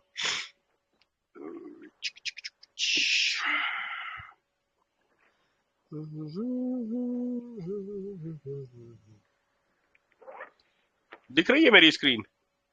जी जी जी फैसल। है ना, तो ये मैंने हाँ, वेबसाइट खोली ट्रेंड लाइन वाली, जी है ना, ये मैंने पी पे क्लिक किया, ये मैंने ऑल पे क्लिक किया। कलर का इसमें मैं ढूंढ रहा था, मुझे खुद ऑप्शन नहीं मिला कलर का क्या है। ये आप जब किसी भी कर्सर के ऊपर लेके जाते हो ना तो ये खुद ब खुद साइड में बार आता है जो बताता है कि कौन सी लाइन किसकी है। अब इसमें जो आप देख रहे हो ना ऊपर वाला वो निफ्टी का लेवल है रेड वाला, और जो ग्रीन वाला है वो निफ्टी पी का लेवल है जो आपको यहाँ पे दिख रहा है। अच्छा ये अच्छा आपका अच्छा अच्छा। चार्ट बनना शुरू होता है बेसिकली 2003 से, है ना, और ये आपका जी गया है अभी तक का चार्ट है। इसमें वीकली डेली का कोई ऑप्शन नहीं है बेसिकली ऑप्शन, चार्ट हाँ का। हाँ ये वाला जो है ना ये हाँ। बेसिकली एक दिन की पीई दिखा रहा है, ये वीक हम्म, की दिखा रहा है, ये मंथ की दिखा रहा है, ये 3 मंथ की, 1 ईयर, 5 ईयर एंड ऑल। तो ये ऐसे है भाई। हम्म, ठीक है, जी जी जी इसी में आपको जी। अगर आप इस पे क्लिक करेंगे ना पीई के साथ ईपीएस पे, तो ये हम्म, ईपीएस आ जाता है। वैसे अगर आप निफ्टी पी यहाँ पे भी लिखेंगे ना क्या कहना चाहिए गूगल इसमें में, गूगल में भी लिखेंगे तो वहाँ पे वो भी दिखा देगा। वो हाँ, ट्रेंड, उधर भी बहुत मैं सारे ऑलरेडी, चार्ट आते हैं अलग। जी जी हाँ जी, और नहीं बहुत तो, सारे चार्ट नहीं आते एक्चुअल सर मैं वो ट्रेंड लाइन का मैं सब्सक्राइब पेड वर्जन लिया हूँ, हैं। अच्छा अच्छा अच्छा, तो इसमें इसमें थोड़ा सा और अच्छा दिखाता है हाँ भाई इसलिए। पैसे दोगे तो और जितना गुड़ डालोगे उतना मीठा होगा। और सर आपने जो वो मार्सन का जो दिखाया था ना, जो प्रॉफिट आपने शेयर किए थे, जी तो जी मार्सन को मैंने उसको फंडामेंटल हिसाब से ही लिया था, जी, 54 में लिया था। माशाल्लाह। क्योंकि इलेक्ट्रिकल व्हीकल बनाता है, तो वो सेक्टर अभी नहीं इंडिया व्हीकल में इन नहीं फ्यूचर बनाता में है, नहीं व्हीकल नहीं इलेक्ट्रिकल बनाता। व्हीकल पार्ट्स, माने इलेक्ट्रिकल व्हीकल सेक्टर से नहीं, बिलोंग करता है। ट्रांसफार्मर, तो ट्रांसफार्मर पावर और ट्रांसफार्मर के बिजनेस में है वो मार्शल। हाँ, तो देखिए मेरे को इसमें जो शो किया था कि ईवी के कुछ सेक्टर से रिलेटेड करता है, बिलोंग करता है, तो उसी जी में मैं इन्वेस्ट किया था। तो माशाल्लाह। 54 में मैं प्राइस में बाई किया था। तो आप इसको भी तो अभी भी माशाल्लाह बहुत, माशाल्लाह होल्ड अभी तो करके शायद रखा हूँ। 200 से कल रिजल्ट भी बहुत अच्छे आए हैं उसके ना, बहुत ही बढ़िया वाले रिजल्ट आए हैं कल परसों। अच्छा अच्छा, मैं वो नहीं अभी आए देखा, ना, लेकिन खैर वो। फ्राइडे में रिजल्ट हम्म, आए हैं। अच्छा जी अच्छा अच्छा, ठीक है फैसल भाई, शुक्रिया फ्राइडे। बहुत बहुत। और किसी का कोई सवाल? एक सवाल था फैसल भाई, अस्सलाम वालेकुम। वालेकुम अस्सलाम जी भाई। मैं ये पूछना चाह रहा था कि ओनली फंडामेंटल एनालिसिस के बेसिस पे कोई स्टॉक लिया जा सकता है, टेक्निकल मैं देखना ही नहीं है? मैं देता हूँ, मेरे इन्वेस्टिंग के सारे स्टॉक सिर्फ फंडामेंटल की बेसिस पे होते हैं। मैं उसमें मतलब रेयरली ऐसा होता है कि अगर मुझे कोई बहुत अच्छी स्टोरी नहीं दिख रही है तो मैं लेवल चेक करता हूँ। अदरवाइज मैं आपको बताऊं, बहुत सारी मेरे पास एक लंबी लिस्ट है जिनका जब मैं एंट्री लेता हूं तो उनका टेक्निकल स्ट्रक्चर बहुत पुअर होता है। बट ऐसा नहीं है, बहुत सारे स्टॉक है जो टेक्निकल के मतलब मेरा एक अपना अलग सेटअप है वीकली 1226 का, उसमें वो आते हैं, फिर मैं वहां से उनको पिक करके और उनके फंडामेंटल चेक करता हूं और फिर उसमें एंट्री लेता हूं। तो अगर आप क्वेश्चन पूछेंगे कि क्या फंडामेंटल की बेसिस पे, सिर्फ फंडामेंटल की बेसिस पे किसी स्टॉक में एंट्री ली जा सकती है और पैसा बनाया जा सकता है, my answer is yes, I am doing that. Trading के लिए मैं हाँ फंडामेंटल थोड़े थोड़े देखता हूँ, बहुत ज्यादा डिटेल में नहीं जाता हूँ। फंडामेंटल मैं इन्वेस्टिंग के लिए तो प्योर फंडामेंटल, आप ये समझ लो 90-10 का मेरा रेशो रहता है। 90% अगर मुझे थोड़ा स्टॉक थोड़ा बहुत ओवर वैल्यूड 5-10 रुपए चलता है और मुझे लगता है कि ये मतलब टेक्निकली 10-5% करेक्ट भी होगा, तो I don't wait for that connection, क्योंकि मेरी होल्डिंग लंबी रहती है। मैं जब भी इन्वेस्टिंग के लिए कोई शेयर लेता हूं तो मेरा कम से कम प्लान होता है कि यहाँ से 4 गुना 5 गुना हो, या फिर मैं इसको 4 से 5 साल इसकी स्टोरी को ट्रैक करूं, दोनों में से कोई एक होना चाहिए। जी अस्सलाम वालेकुम फैसल भाई। वालेकुम अस्सलाम जी रफीक भाई। फंडामेंटल अच्छे है और उसका रिजल्ट खराब आया तो डिपेंड करता है, बहुत अच्छा सवाल है। डिपेंड करता है कि अगर रिजल्ट खराब आया है तो उसके पीछे क्या रीजन है। मैं बताता हूँ आपको। ऐसा भी होता है कि कोई प्लांट जो है वो ऑपरेशनल नहीं है, किसी प्लांट में क्लीनिंग चल रही है, कभी कभी कंपनी खुद शट डाउन करती है। तो अगर आपको पता है कि रिजल्ट क्यों पुअर आए हैं तो देयर इज नो हार्म, आपको पता है कि अगली बार से रिजल्ट अच्छे हो जाएंगे। बट हाँ, अगर कोई कंपनी मतलब आपको पता ही नहीं है इसके रिजल्ट पुअर क्यों आए हैं और कंपनी खुद कह रही है, क्योंकि कंपनी अब तो अक्सर व बेशतर कंपनी अपनी कॉन कॉल में या फिर पीपीटी में बताती है कि भाई हमें फ्यूचर जो है बहुत अच्छा नहीं लग रहा है। जैसे केमिकल में पिछले 2-3 क्वार्टर पहले ऐसा कई सारी कंपनी ने अपने डिस्क्लोजर में लिखा था कि हमारी ऑर्डर बुक स्ट्रांग नहीं है, चाइना की वजह से हमारे पास ऑर्डर नहीं है, और उनके रिजल्ट भी पुअर थे। तो आपको पता है कि उसमें सेल्स डाउन हो रही है, फंडामेंटल पुअर हो रहे हैं, तो फिर रुकने का कोई मतलब नहीं है। अच्छा फैसल भी और एक सवाल था जी, सेक्टर अप ट्रेंड देखना जरूरी है क्या फंडामेंटल स्ट्रांग स्टॉक के? देखो सेक्टर में मैं बहुत ही अजीब सी बातें करता हूँ। मेरा ओवरऑल मेरा स्टाइल अलग है। मैं अगर आपको बोलूँ ना, मेरा स्टाइल अलग है इन्वेस्टमेंट का। कुछ लोग मेरे से इत्तेफाक भी रखते हैं और कुछ लोग मेरे से इत्तेफाक नहीं रखते हैं, और मैं दोनों की बहुत इज्जत करता हूँ, ठीक है, क्योंकि हर किसी का अपना अपना व्यू है, इसमें कोई उसकी बात नहीं है। मुझे अपने तरीके से पैसा बनाने में मजा आता है तो मैं उस तरीके से बनाता हूँ। कोई और किसी और तरीके से पैसा बनाता है तो वो उसके लिए सही है। मेरा व्यू जो है सेक्टर एनालिसिस पे वो ये है कि अगर आप ट्रेडिंग के लिए किसी स्टॉक में घुस रहे हैं तो इससे फर्क नहीं पड़ता कि किस सेक्टर का स्टॉक है, क्योंकि आप कोई भी स्टॉक लेंगे ट्रेडिंग के लिए वो दो सिचुएशन में लेते हैं। और आप लोग टेक्निकल के मतलब एक्सपर्ट हैं, मुझसे बहुत आगे की बातें आप लोग करते हैं, मैं तो मतलब बिल्कुल प्राइमरी का स्टूडेंट हूँ। तो 2 वजूहात की वजह से टेक्निकल में लोग एंट्री लेते हैं। पहली वजूहात जो होती है, जो बहुत सारे लोग एंट्री लेते हैं, वो लेते हैं ब्रेकआउट की वजह से। उसको कुछ भी नाम दे दो, XYZ, मतलब वो प्राइस एक्शन में आपको दिखता है कि रेंज के बाहर जा रहा है, आपको ये लगता है कि नेक्स्ट स्टेज में जा रहा है स्टॉक, आप उसको खरीद लेते हो, करेक्ट। दूसरा जो रीजन होता है वो ये होता है कि स्टॉक जो है वो बॉटम आउट हो गया। बॉटम आउट का मतलब अब स्टॉक में नीचे की जो प्रोबेबिलिटी है वो खत्म हो गई, स्टॉक ने रिवर्सल देना शुरू कर दिया, तो आप खरीदते हैं उसको। अब इन दोनों सिचुएशन में सेक्टर एनालिसिस का कोई मतलब बनता नहीं है ट्रेडिंग के लिए। इन्वेस्टमेंट के लिए यू शुड बी नोइंग, आपको पता होना चाहिए कि ओवरऑल आपकी इकोनॉमी कहाँ जा रही है, आपकी कंट्री कहाँ फोकस कर रही है, ग्लोबल डिमांड किस चीज की बढ़ रही है। अब जैसे मैं बोलूं कि भाई सेमीकंडक्टर बहुत बढ़िया चल रहा है, या टीवी बहुत बढ़िया चल रहा था कुछ दिनों पहले, या रेलवे बहुत बढ़िया चल रहा था, और मैं खड़ा हो जाऊं झंडा लेके कि नहीं मुझे रेलवे में इन्वेस्ट नहीं करना है, या मुझे क्या कहना चाहिए पावर में इन्वेस्ट नहीं करना है, तो मतलब कोई मतलब नहीं बनता है ना। तो इन्वेस्टमेंट के लिए जैसे मैंने बोला, मैं लॉन्ग टर्म के लिए इन्वेस्ट करता हूँ, हाई वैल्यूएशन के लिए इन्वेस्ट करता हूं, तो आई डू चेक कि भाई सेक्टर रोटेशन में कौन सा सेक्टर हो सकता है जो अपकमिंग है। और मैं आपको सच्ची बात बताऊं, मैं सेक्टर रोटेशन में जरूरी नहीं है, मैंने एक वीडियो भी बनाई है दोनों पे सेक्टर रोटेशन की, जरूरी नहीं है कि जो सेक्टर रोटेशन आपको दिख रहा हो वो सेक्टर रोटेशन एक्चुअल में हो रहा हो। टू बी वेरी ऑनेस्ट, मैं आपको बताऊं बहुत सारे सेक्टर ऐसे हैं जो अंडरलाइन सेक्टर होते हैं और वो वहीं से इमर्ज होते हैं, है ना। अब कोई अगर बात करे कि शायद मैंने पैकेजिंग के सेक्टर की बात करी थी पिछले सेशन में जब हम बात कर रहे थे, you see the return which packaging has given, and मैं अभी भी पैकेजिंग पे बहुत ज्यादा बुलिश हूं। मेरा मानना यह है कि कोई भी काम जिस तरीके से हमारा इस टाइम पे मार्केट वैल्यू बढ़ रही है, हर सेक्टर हमारा छोटे मोटे सेक्टर आगे बढ़ रहे हैं, 5 ट्रिलियन डॉलर की और कितने ट्रिलियन डॉलर की इकोनॉमी बन रही है, उसमें आपके पैकेजिंग सेक्टर का होना बहुत जरूरी है। मैंने दूसरी बात करी थी कि हमारा रिसाइकलिंग का बिजनेस है, रिसाइकलिंग का बिजनेस आज नहीं तो कल उसको जाना ही जाना है। कल को कोई कंपनी ऐसी आ जाए, जैसे आपको पता है कि रिसाइकलिंग में प्लास्टिक इज ए मतलब सबसे बड़ा कंसर्न है, और प्लास्टिक के बहुत सारे ऐसे बैक्टीरिया या तो लैब में डेवलप हो चुके हैं या वो बैक्टीरिया आइडेंटिफाई कर चुके हैं कि वो प्लास्टिक को खत्म कर देते हैं।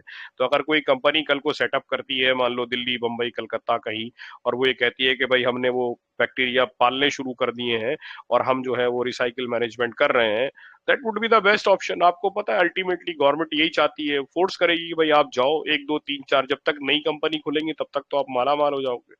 तो sector rotation is important for investment, ये मेरा परव्यू है। Sector rotation has no value for trading. You may disagree, I am fine, no problem.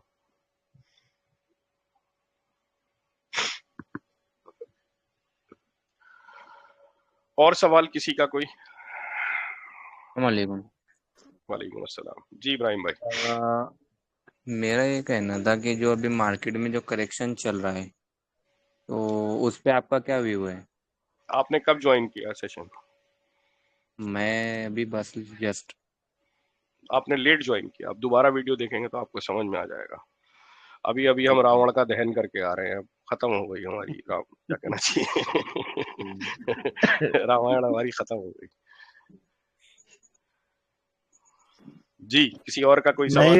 नए पार्टिसिपेंट्स क्वेश्चन पूछे, नए पार्टिसिपेंट्स जो ऑलरेडी सवाल पूछे प्लीज, नए लोगों को मौका नहीं मिलता है। का पी कितना होना चाहिए? प्रतीक भाई आप आगे सवाल पूछ चुके हैं, नॉट ए गुड रूल।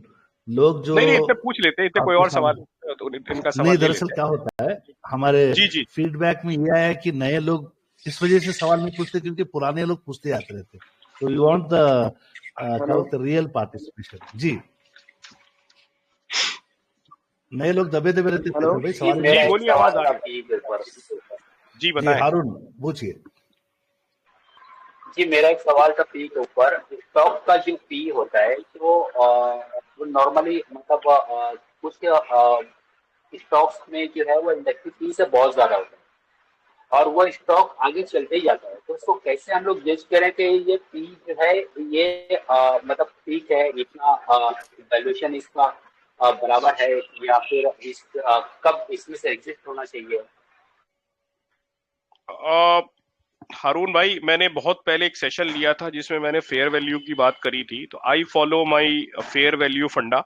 किसी स्टॉक की फेयर वैल्यू को जस्टिफिकेशन देने के लिए, करंट वैल्यू को जस्टिफिकेशन देने के लिए पुरानी वीडियो होगी फंडामेंटल की, उसमें आप देखेंगे मैंने शायद अच्छा खासा टाइम उसमें स्पेंड किया है। दूसरी चीज जो है वो ये है कि इंडस्ट्री के जो लीडर्स होते हैं, किसी भी इंडस्ट्री के जो लीडर्स होते हैं उनकी पी हमेशा जो है वो ज्यादा होती है।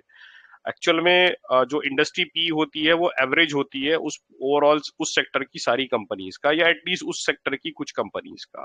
तो जो अर्निंग होती है वो बड़ी कंपनी की ज्यादा होती है, तो वही इंडस्ट्री पी को डिसाइड करते हैं।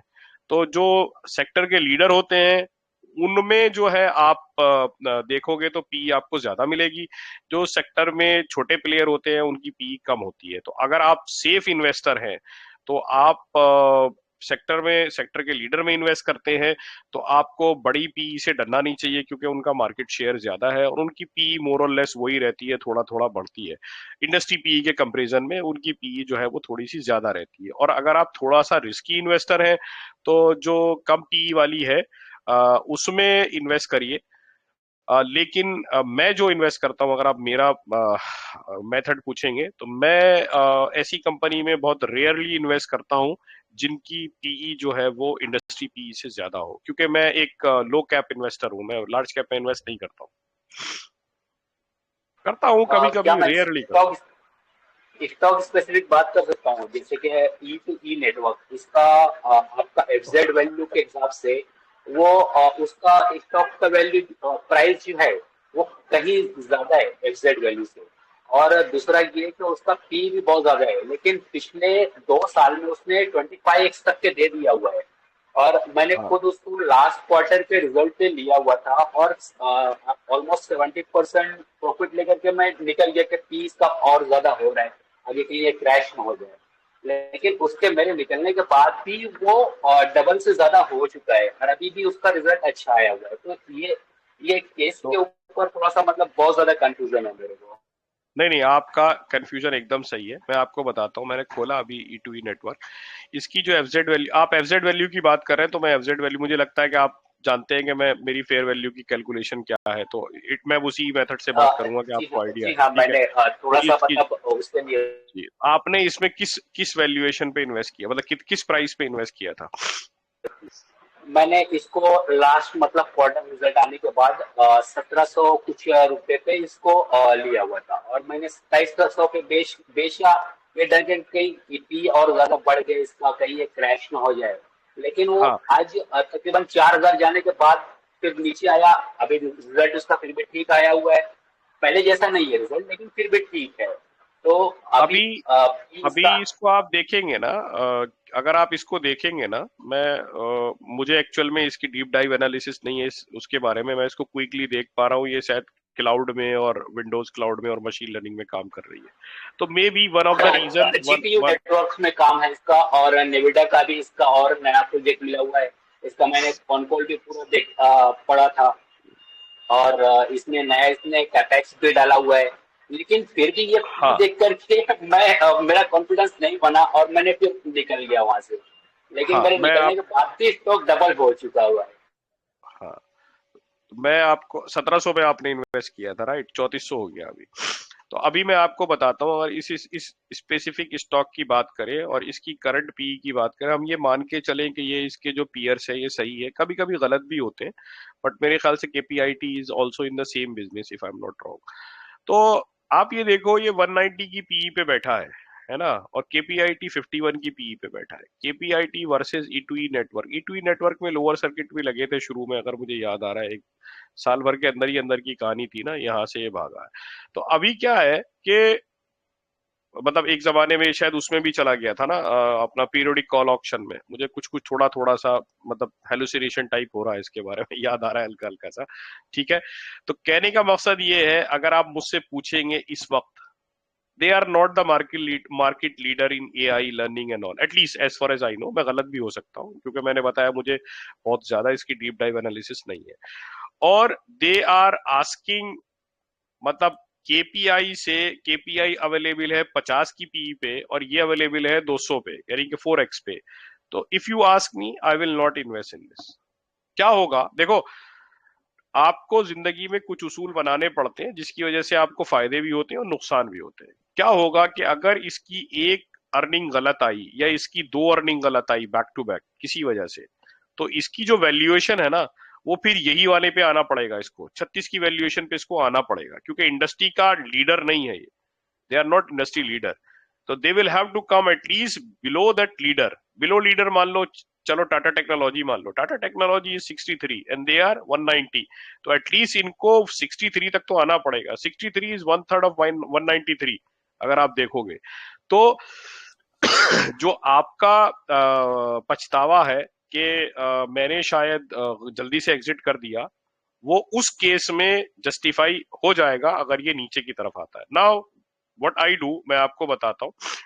मैं जो करता हूँ, क्योंकि मैं अंडर वैल्यूड में, मैंने अभी पहले आंसर दिया कि मैं इंडस्ट्री पी से कम पी में इन्वेस्ट करता हूँ। मान लो अगर इसकी पी हुई होती से 36 है, इसकी पी हुई होती 30 और मैंने इसमें इन्वेस्ट किया होता और ये स्टॉक डबल हो गया होता या ट्रिपल हो गया होता, ठीक है, तो मैंने क्या करना था, जब तक इसके अपर सर्किट चलते मैं उसके मजे लेता, जब तक डबल ट्रिपल जो भी अपर सर्किट में शायद गया होगा ये जैसे गया है, तो मैं उसके मजे लेता और फिर उसके बाद मैं अपनी कैपिटल निकाल के दूर बैठ के इसको एंजॉय करता, जो मेरे पे फ्री के शेयर थे। अगर फ्री के शेयर की ये राइड चलती चली जा रही है तो वेल एंड गुड, जहां मुझे लगता है कि अब ये टॉप आउट हो गया तो मैं एग्जिट हो जाता। तो उससे मुझे दो फायदे होते हैं। पहला फायदा तो ये होता है कि मेरे अंदर गिल्ट नहीं रहती है जो आपके स्टेटमेंट में है कि मैंने राइड द टाइड नहीं किया। दूसरी बात क्या है कि अगर स्टॉक गिरता भी है और मैं मान लो इसको से 3000 पे किसी तरीके से बेच पाता हूँ, मतलब लोअर सर्किट लगते लगते 3000 2500 तक भी बेच पाता हूँ, तो मेरे जो फ्री के शेयर थे वो मुझे जितना देके जा रहे हैं वो मेरा प्रॉफिट ही है, वो मेरा लॉस नहीं है। ठीक है भाई, तो this is what I follow. I am not saying this may be the perfect method, but this is how I follow and I keep my क्या कहना चाहिए, greed and fear in control. Same is happened with me in PIGL. PIGL के बारे में बात करूं, मैं पीआईजीएल में शायद 70-72 पे घुसा था, उसके बाद जब वो दो गुना 3 गुना हो गया मैं उसमें से निकल गया। उसके बाद मैंने अपने फ्री के शेयर रखे, वो मेरे पास अब भी है। जब तक उसकी स्टोरी चलेगी मैं उसको ट्रैक करूंगा। कल को मुझे लगेगा कि वो मान लो पीआईजीएल घट के 100 रुपए 150 रुपए पे आ जाता है, उसके रिजल्ट पुअर आते हैं, उसका गाइडेंस पुअर आता है, मैं उसमें से एग्जिट करूंगा, but at least I would be exiting with huge profit, है ना भाई। इसमें मेरे से वही गलती हुई, मैंने फ्री के शेयर नहीं रखा उसके अंदर और मैंने पूरा 60% लेकर के अरुण भाई चल भाई मैं। अरुण भाई कितने साल हुए आपको मार्केट से? 6 महीने। गलती कुछ नहीं होती है, तो आप अपने दिल से ये बात निकाल दो कि मुझसे गलती हुई। गलती नहीं है, वो लर्निंग है। ठीक है। अच्छा, दूसरा एक चीज ये कि अभी जो ये 190 दिखा रहा है ये तो अभी रिजल्ट आने के बाद है, ये रिजल्ट से पहले जो है ये 260 270 कुछ पी चला गया हुआ है इसका। हाँ तो करेक्ट होगा ना धीरे धीरे, या तो ईपीएस जस्टिफाई करेगा इसको, ईपीएस बढ़ाना पड़ेगा, नहीं तो इसका प्राइस कम होगा। कहीं ना कहीं तो इसको आना पड़ेगा ना, ऊंट को पहाड़ के नीचे आना पड़ेगा। और मैं आपको एक एक्सपीरियंस बताता हूं, जो ओवर वैल्यूड शेयर होते हैं ना वो एक्सटर्नल सेंटीमेंट पे बहुत ज्यादा और बहुत तेजी के साथ रिएक्ट करते हैं। और किसी का कोई सवाल? फैसल भाई सर, आपने सेशन के दरमियान चाइना को प्रॉक्सी लेकर इंडिया को डिले बताया अदर कंट्री के हिसाब से, वो कैसे कुछ समझ में नहीं आया। असल में क्या हुआ था बीच में, शायद साल भर पहले, जब वेस्ट कंट्रीज ने चाइना का बाइकआउट करना शुरू किया था कि हम चाइना मेड प्रोडक्ट का इस्तेमाल नहीं करेंगे, हम अदर कंट्रीज को प्रमोट करेंगे, तो उसमें इंडिया जो था वो फ्रंट रनर था कि जो चाइना में चीजें बनती हैं वो हम बनाएंगे, जिसमें सेमीकंडक्टर एक मेन चीज थी। अभी क्या हुआ है कि पिछले कुछ महीनों में वियतनाम में, इंडोनेशिया, मलेशिया जिनका मैंने जिक्र किया है, वो जो चीजें चाइना में बनती थी उन्होंने ऑलरेडी उन चीजों का प्रोडक्शन शुरू कर दिया है। तो जो एक्सपेक्टेशन थी कि जिस तेजी से इंडिया उसको रिप्लेस करेगा, शायद मैं उस सब्जेक्ट का एक्सपर्ट नहीं हूँ, तो शायद उस तेजी से हमने रिप्लेस नहीं किया है और हम थोड़ा टाइम ले रहे हैं, तो दैट इज ए प्रॉब्लम, ये मैं कहना चाह रहा था। अगर वो हो जाता तो हमारे बहुत सारे सेक्टर ऐसे थे जो बूम बाम कर जाते, क्योंकि सेक्टर अकेला मूव नहीं करता है, जब कोई सेक्टर मूव करता है तो उसके साथ छोटे बड़े बहुत सारे सेक्टर मूव करते हैं, समझ रहे हैं आप। जैसे अमेजोन अगर तरक्की करेगा तो छोटे छोटे लोग तरक्की करेंगे, पैकेजिंग वाले करेंगे, पेपर वाले करेंगे, कुरियर वाले करेंगे, समझ रहे हो आप। आज से 5 साल पहले इंडिया में, 10 साल पहले इंडिया में कुरियर के नाम पे घटिया सा कुरियर हुआ करता था, आपको ट्रैकिंग भी नहीं मिलती थी। अब आप देखो कि जो अमेजोन के साथ और फ्लिपकार्ट के साथ लिंक ट्रैकिंग वाले कुरियर नहीं भी हैं, they are giving much better services, क्योंकि वो सेक्टर अपने आप में ग्रो इतना स्ट्रांगली हुआ, उनका कंपटीशन इतना स्ट्रांग हो गया अमेजोन के कुरियर से कि now they have reach to a next level. तो जब कोई सेक्टर ग्रो करता है तो उसके साथ बहुत सारी चीजें जो हैं वो तेजी से ग्रो करती हैं।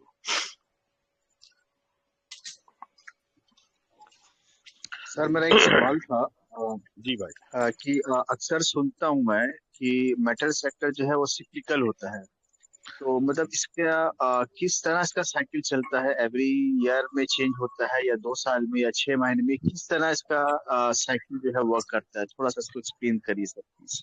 मेटल सेक्टर जो है ना इरशाद भाई, सच्ची बात बताऊं ना, मेटल सेक्टर में 2 अलग अलग सेक्टर है, मतलब सब सेक्टर कह लो आप, ये अब तो बल्कि 3 हो गए। एक सेक्टर तो मेटल में अपने आप में कंप्लीट सेक्टर है, जिसको आप बोलते हैं स्टील इंडस्ट्री। उसका अपना अलग ही घोड़ा है, वो अपने हिसाब से चलता है, उसको दुनिया जहान से फर्क नहीं पड़ता है। दुनिया में जंग होगी तो स्टील सबसे तेजी से भागेगी। आप जाके हिस्टोरिकल डेटा चेक करेंगे तो आपको पता चलेगा, क्योंकि जो रिकंस्ट्रक्शन में उसका इस्तेमाल होता है।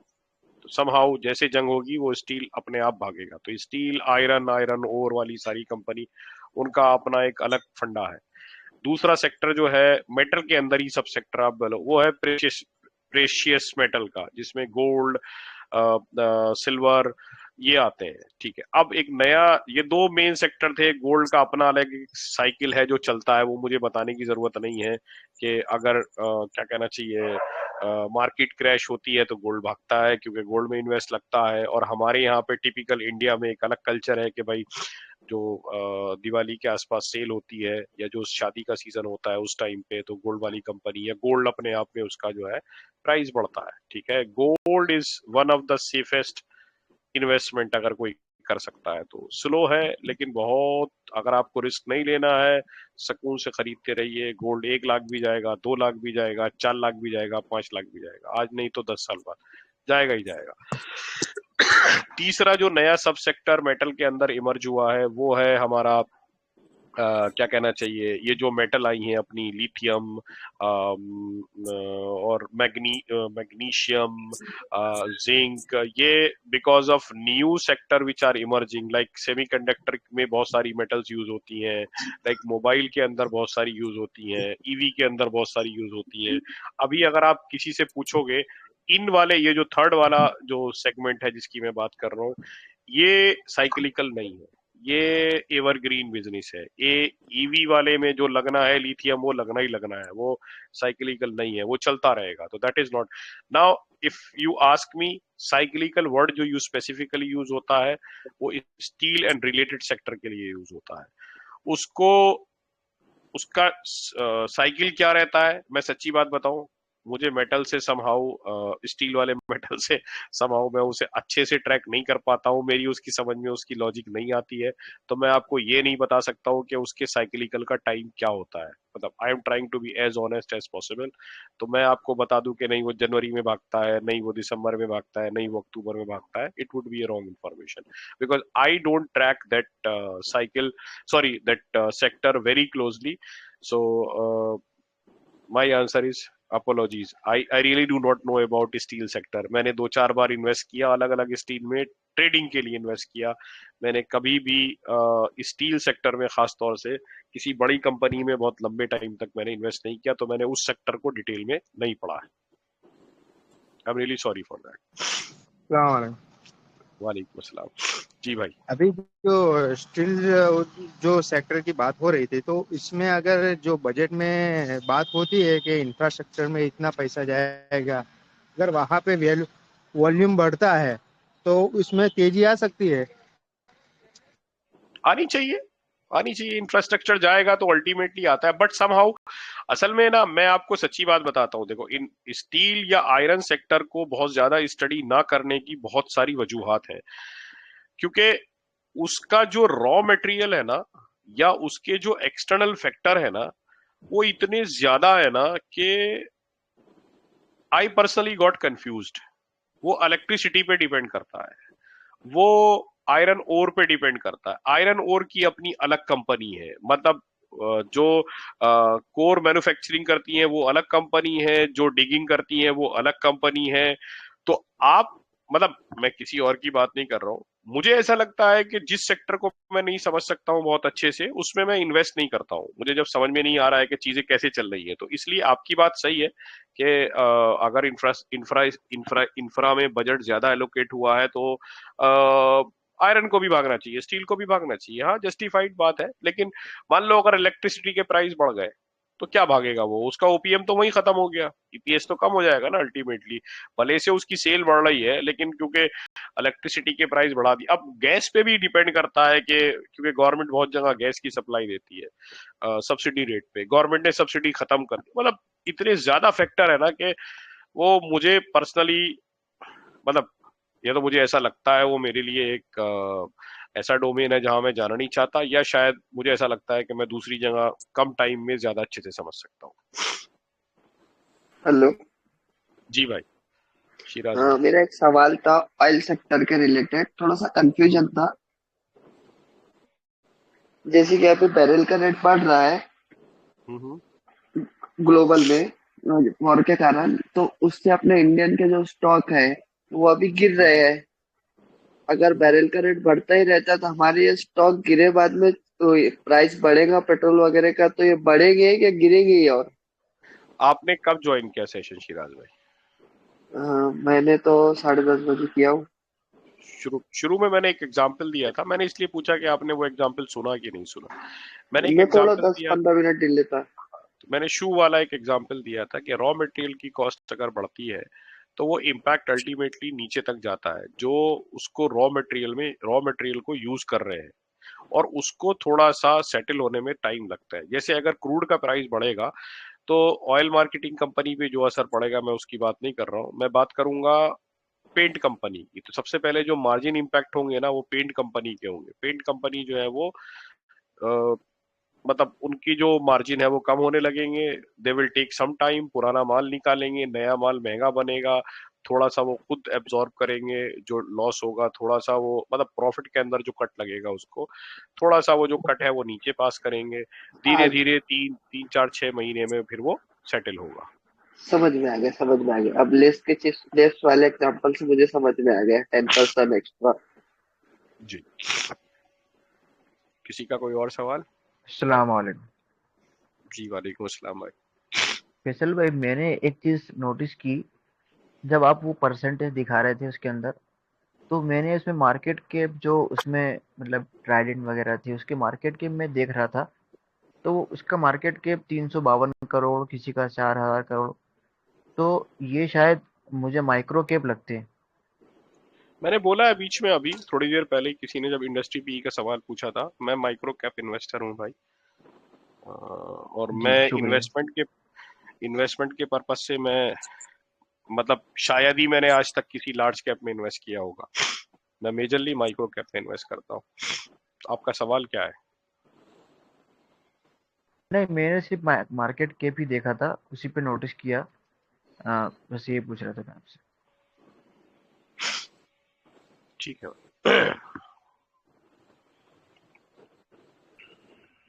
चलो फैसल भाई आपको फिर आराम देते हैं। माशाल्लाह आपने गालिबन 1.25 घंटे तक 300 से ज्यादा ऑडियंस को माशाल्लाह मतलब बिल्कुल इन्फॉर्मेटिव। डॉक्टर साहब I hope you are expecting the same thing which I delivered, और मैं कोई ड्रिल तो नहीं हो गया? नहीं माशाल्लाह आपने एक बहुत ही अच्छे अंदाजे से बताया है। तो उम्मीद है कि जितने हमारे पार्टिसिपेंट्स और आगे चलकर ये जो वीडियो को देखेंगे उन लोगों की माइंडसेट ट्रेडिंग से हटकर इन्वेस्टिंग की तरफ आ जाए। आप लोग टर्म शॉर्ट का हो या स्विंग का आप जो ट्रेड कर रहे हैं उससे आप करते हुए ये नहीं कि उसको छोड़ दो, बट पूरा ही उसी में ना करो। जैसे फैसल में माशाल्लाह काफी हद तक अपने को मतलब मुझे तो अल्हम्दुलिल्लाह इतना इन्फ्लुएंस कर दिया शुरू के दिनों में कि मैं एक इन्वेस्टर की तरफ आ गया। तो ये एक साहब आपकी इजाजत हो तो एक लास्ट सवाल पूछ लूं? जी पूछिए मुनीस भाई। जी फैसल भाई से मैं ये पूछना चाह रहा था, इस करेक्शन में आपका पोर्टफोलियो भी लाल हुआ है क्या? Good question. पोर्टफोलियो असल में अप एंड डाउन तो चलता रहता है मोहसिन भाई, तो इतना मुझे ज्यादा फर्क पड़ता। सच्ची में अगर मैं ईमानदारी की बात करूँ तो मेरा पैसा मार्केट में नहीं है अल्हम्दुलिल्लाह। मेरा जितना भी पोर्टफोलियो है वो मार्केट का ही है, बल्कि मैंने मार्केट से निकाल ही लिया है अच्छा खासा। तो अब जो है मतलब मैं इसे अपनी लैंग्वेज में डॉक्टर साहब बोलते हैं, मैं इसे मोक्ष की प्राप्ति कहता हूँ। जब आपको ये असर नहीं पड़ता है कि आपका पोर्टफोलियो कितना ऊपर जा रहा है कितना नीचे जा रहा है। तो आप, और मैं एक चीज और बताऊं, आपने एक सवाल पूछा तो मैं आपको एक चीज बताता हूं। मैं at any given point of time मेरे दो पोर्टफोलियो है, एक ट्रेडिंग का है और एक इन्वेस्टमेंट का। मैं अपने दोनों पोर्टफोलियो को कम से कम 15% के डिस्काउंट पे मान के चलता हूँ हमेशा।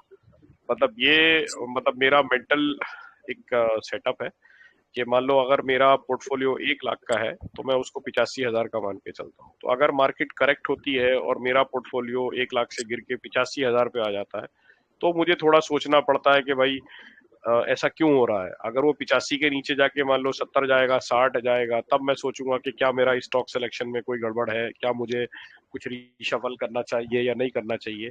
और अल्हम्दुलिल्लाह इन majority of the cases, in I think 90% cases में वो 15% या 20% का करेक्शन टच नहीं करता है, वो हार्डली 5-7% से बाउंस बैक हो जाता है। बहुत बढ़िया। मतलब आपका मेरे भी साथ डाउन भी हुआ ऐसे है? होता था। हाँ, मैं बता रहा हूँ, हाँ, बिल्कुल हुआ है भाई, सबका होता है, इसमें कोई उसकी बात नहीं है। But it's all about notional loss. वो आपने बुक नहीं किया ना, मतलब कल को वापस आएगा तो जिस तरीके से गिरता है उसी तरीके से अल्हम्दुलिल्लाह ऊपर आ जाता है। कुछ स्टॉक तो अपर सर्किट में चले जाते हैं, नॉन स्टॉप, अल्हम्दुलिल्लाह। जी, शुक्रिया। चलें, बहुत खूब माशाल्लाह। आपने फैसल भाई बहुत जबरदस्त आपने आज के सेशन को अंजाम दिया है। उम्मीद है कि तमाम हाजरीन ने इस सेशन से अच्छा सा इल्म जो है लिया है। अभी सेशन की एंड पे आते हैं, वोट ऑफ थैंक्स होगा। अगर कोई उलमा या हुफ्फाज हजरात है तो फैसल भाई के सेशन का शुक्रिया करते हुए एक अपनी दुआ पढ़ लो। कौन करेंगे? ठीक है, हमजा भाई हैं क्या लाइन पे? अपने टीचर हमजा भाई, हमजा दुक्का भाई, अपने तरफ से वोट ऑफ थैंक्स दे दे। जी हमजा भाई, आवाज आ रही है आपको हमजा भाई की? हमजा भाई नहीं है शायद।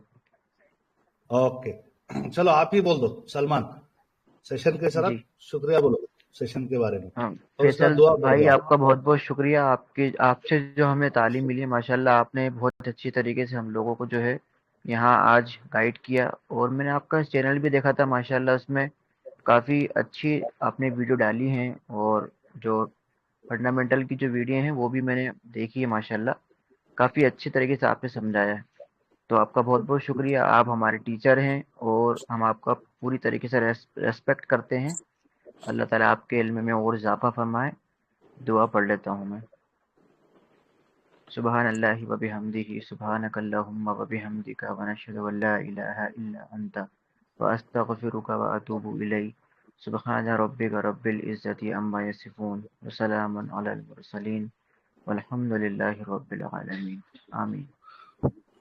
जज़ाकल्लाहुम्मा खैर। शुक्रिया बहुत बहुत फैसल भाई आपका, जज़ाकल्लाह भाई, और इंतजार अगले महीने होगा इंशाल्लाह। बता दो जज़ाकल्लाह यस और no, for having me. Thank you, yes और नो बोलो आप। देखते हैं इंशाल्लाह। इंशाल्लाह। अस्सलाम तो अगले महीने में इंशाल्लाह दोबारा फैसल भाई आएंगे। सब लोग फैसल भाई के लिए, उनकी मरहुमा बहन के लिए, और उनके वालिदैन और उनके बच्चों के लिए खूब दुआ करें। जज़ाकल्लाह। आमीन। अस्सलाम वालेकुम।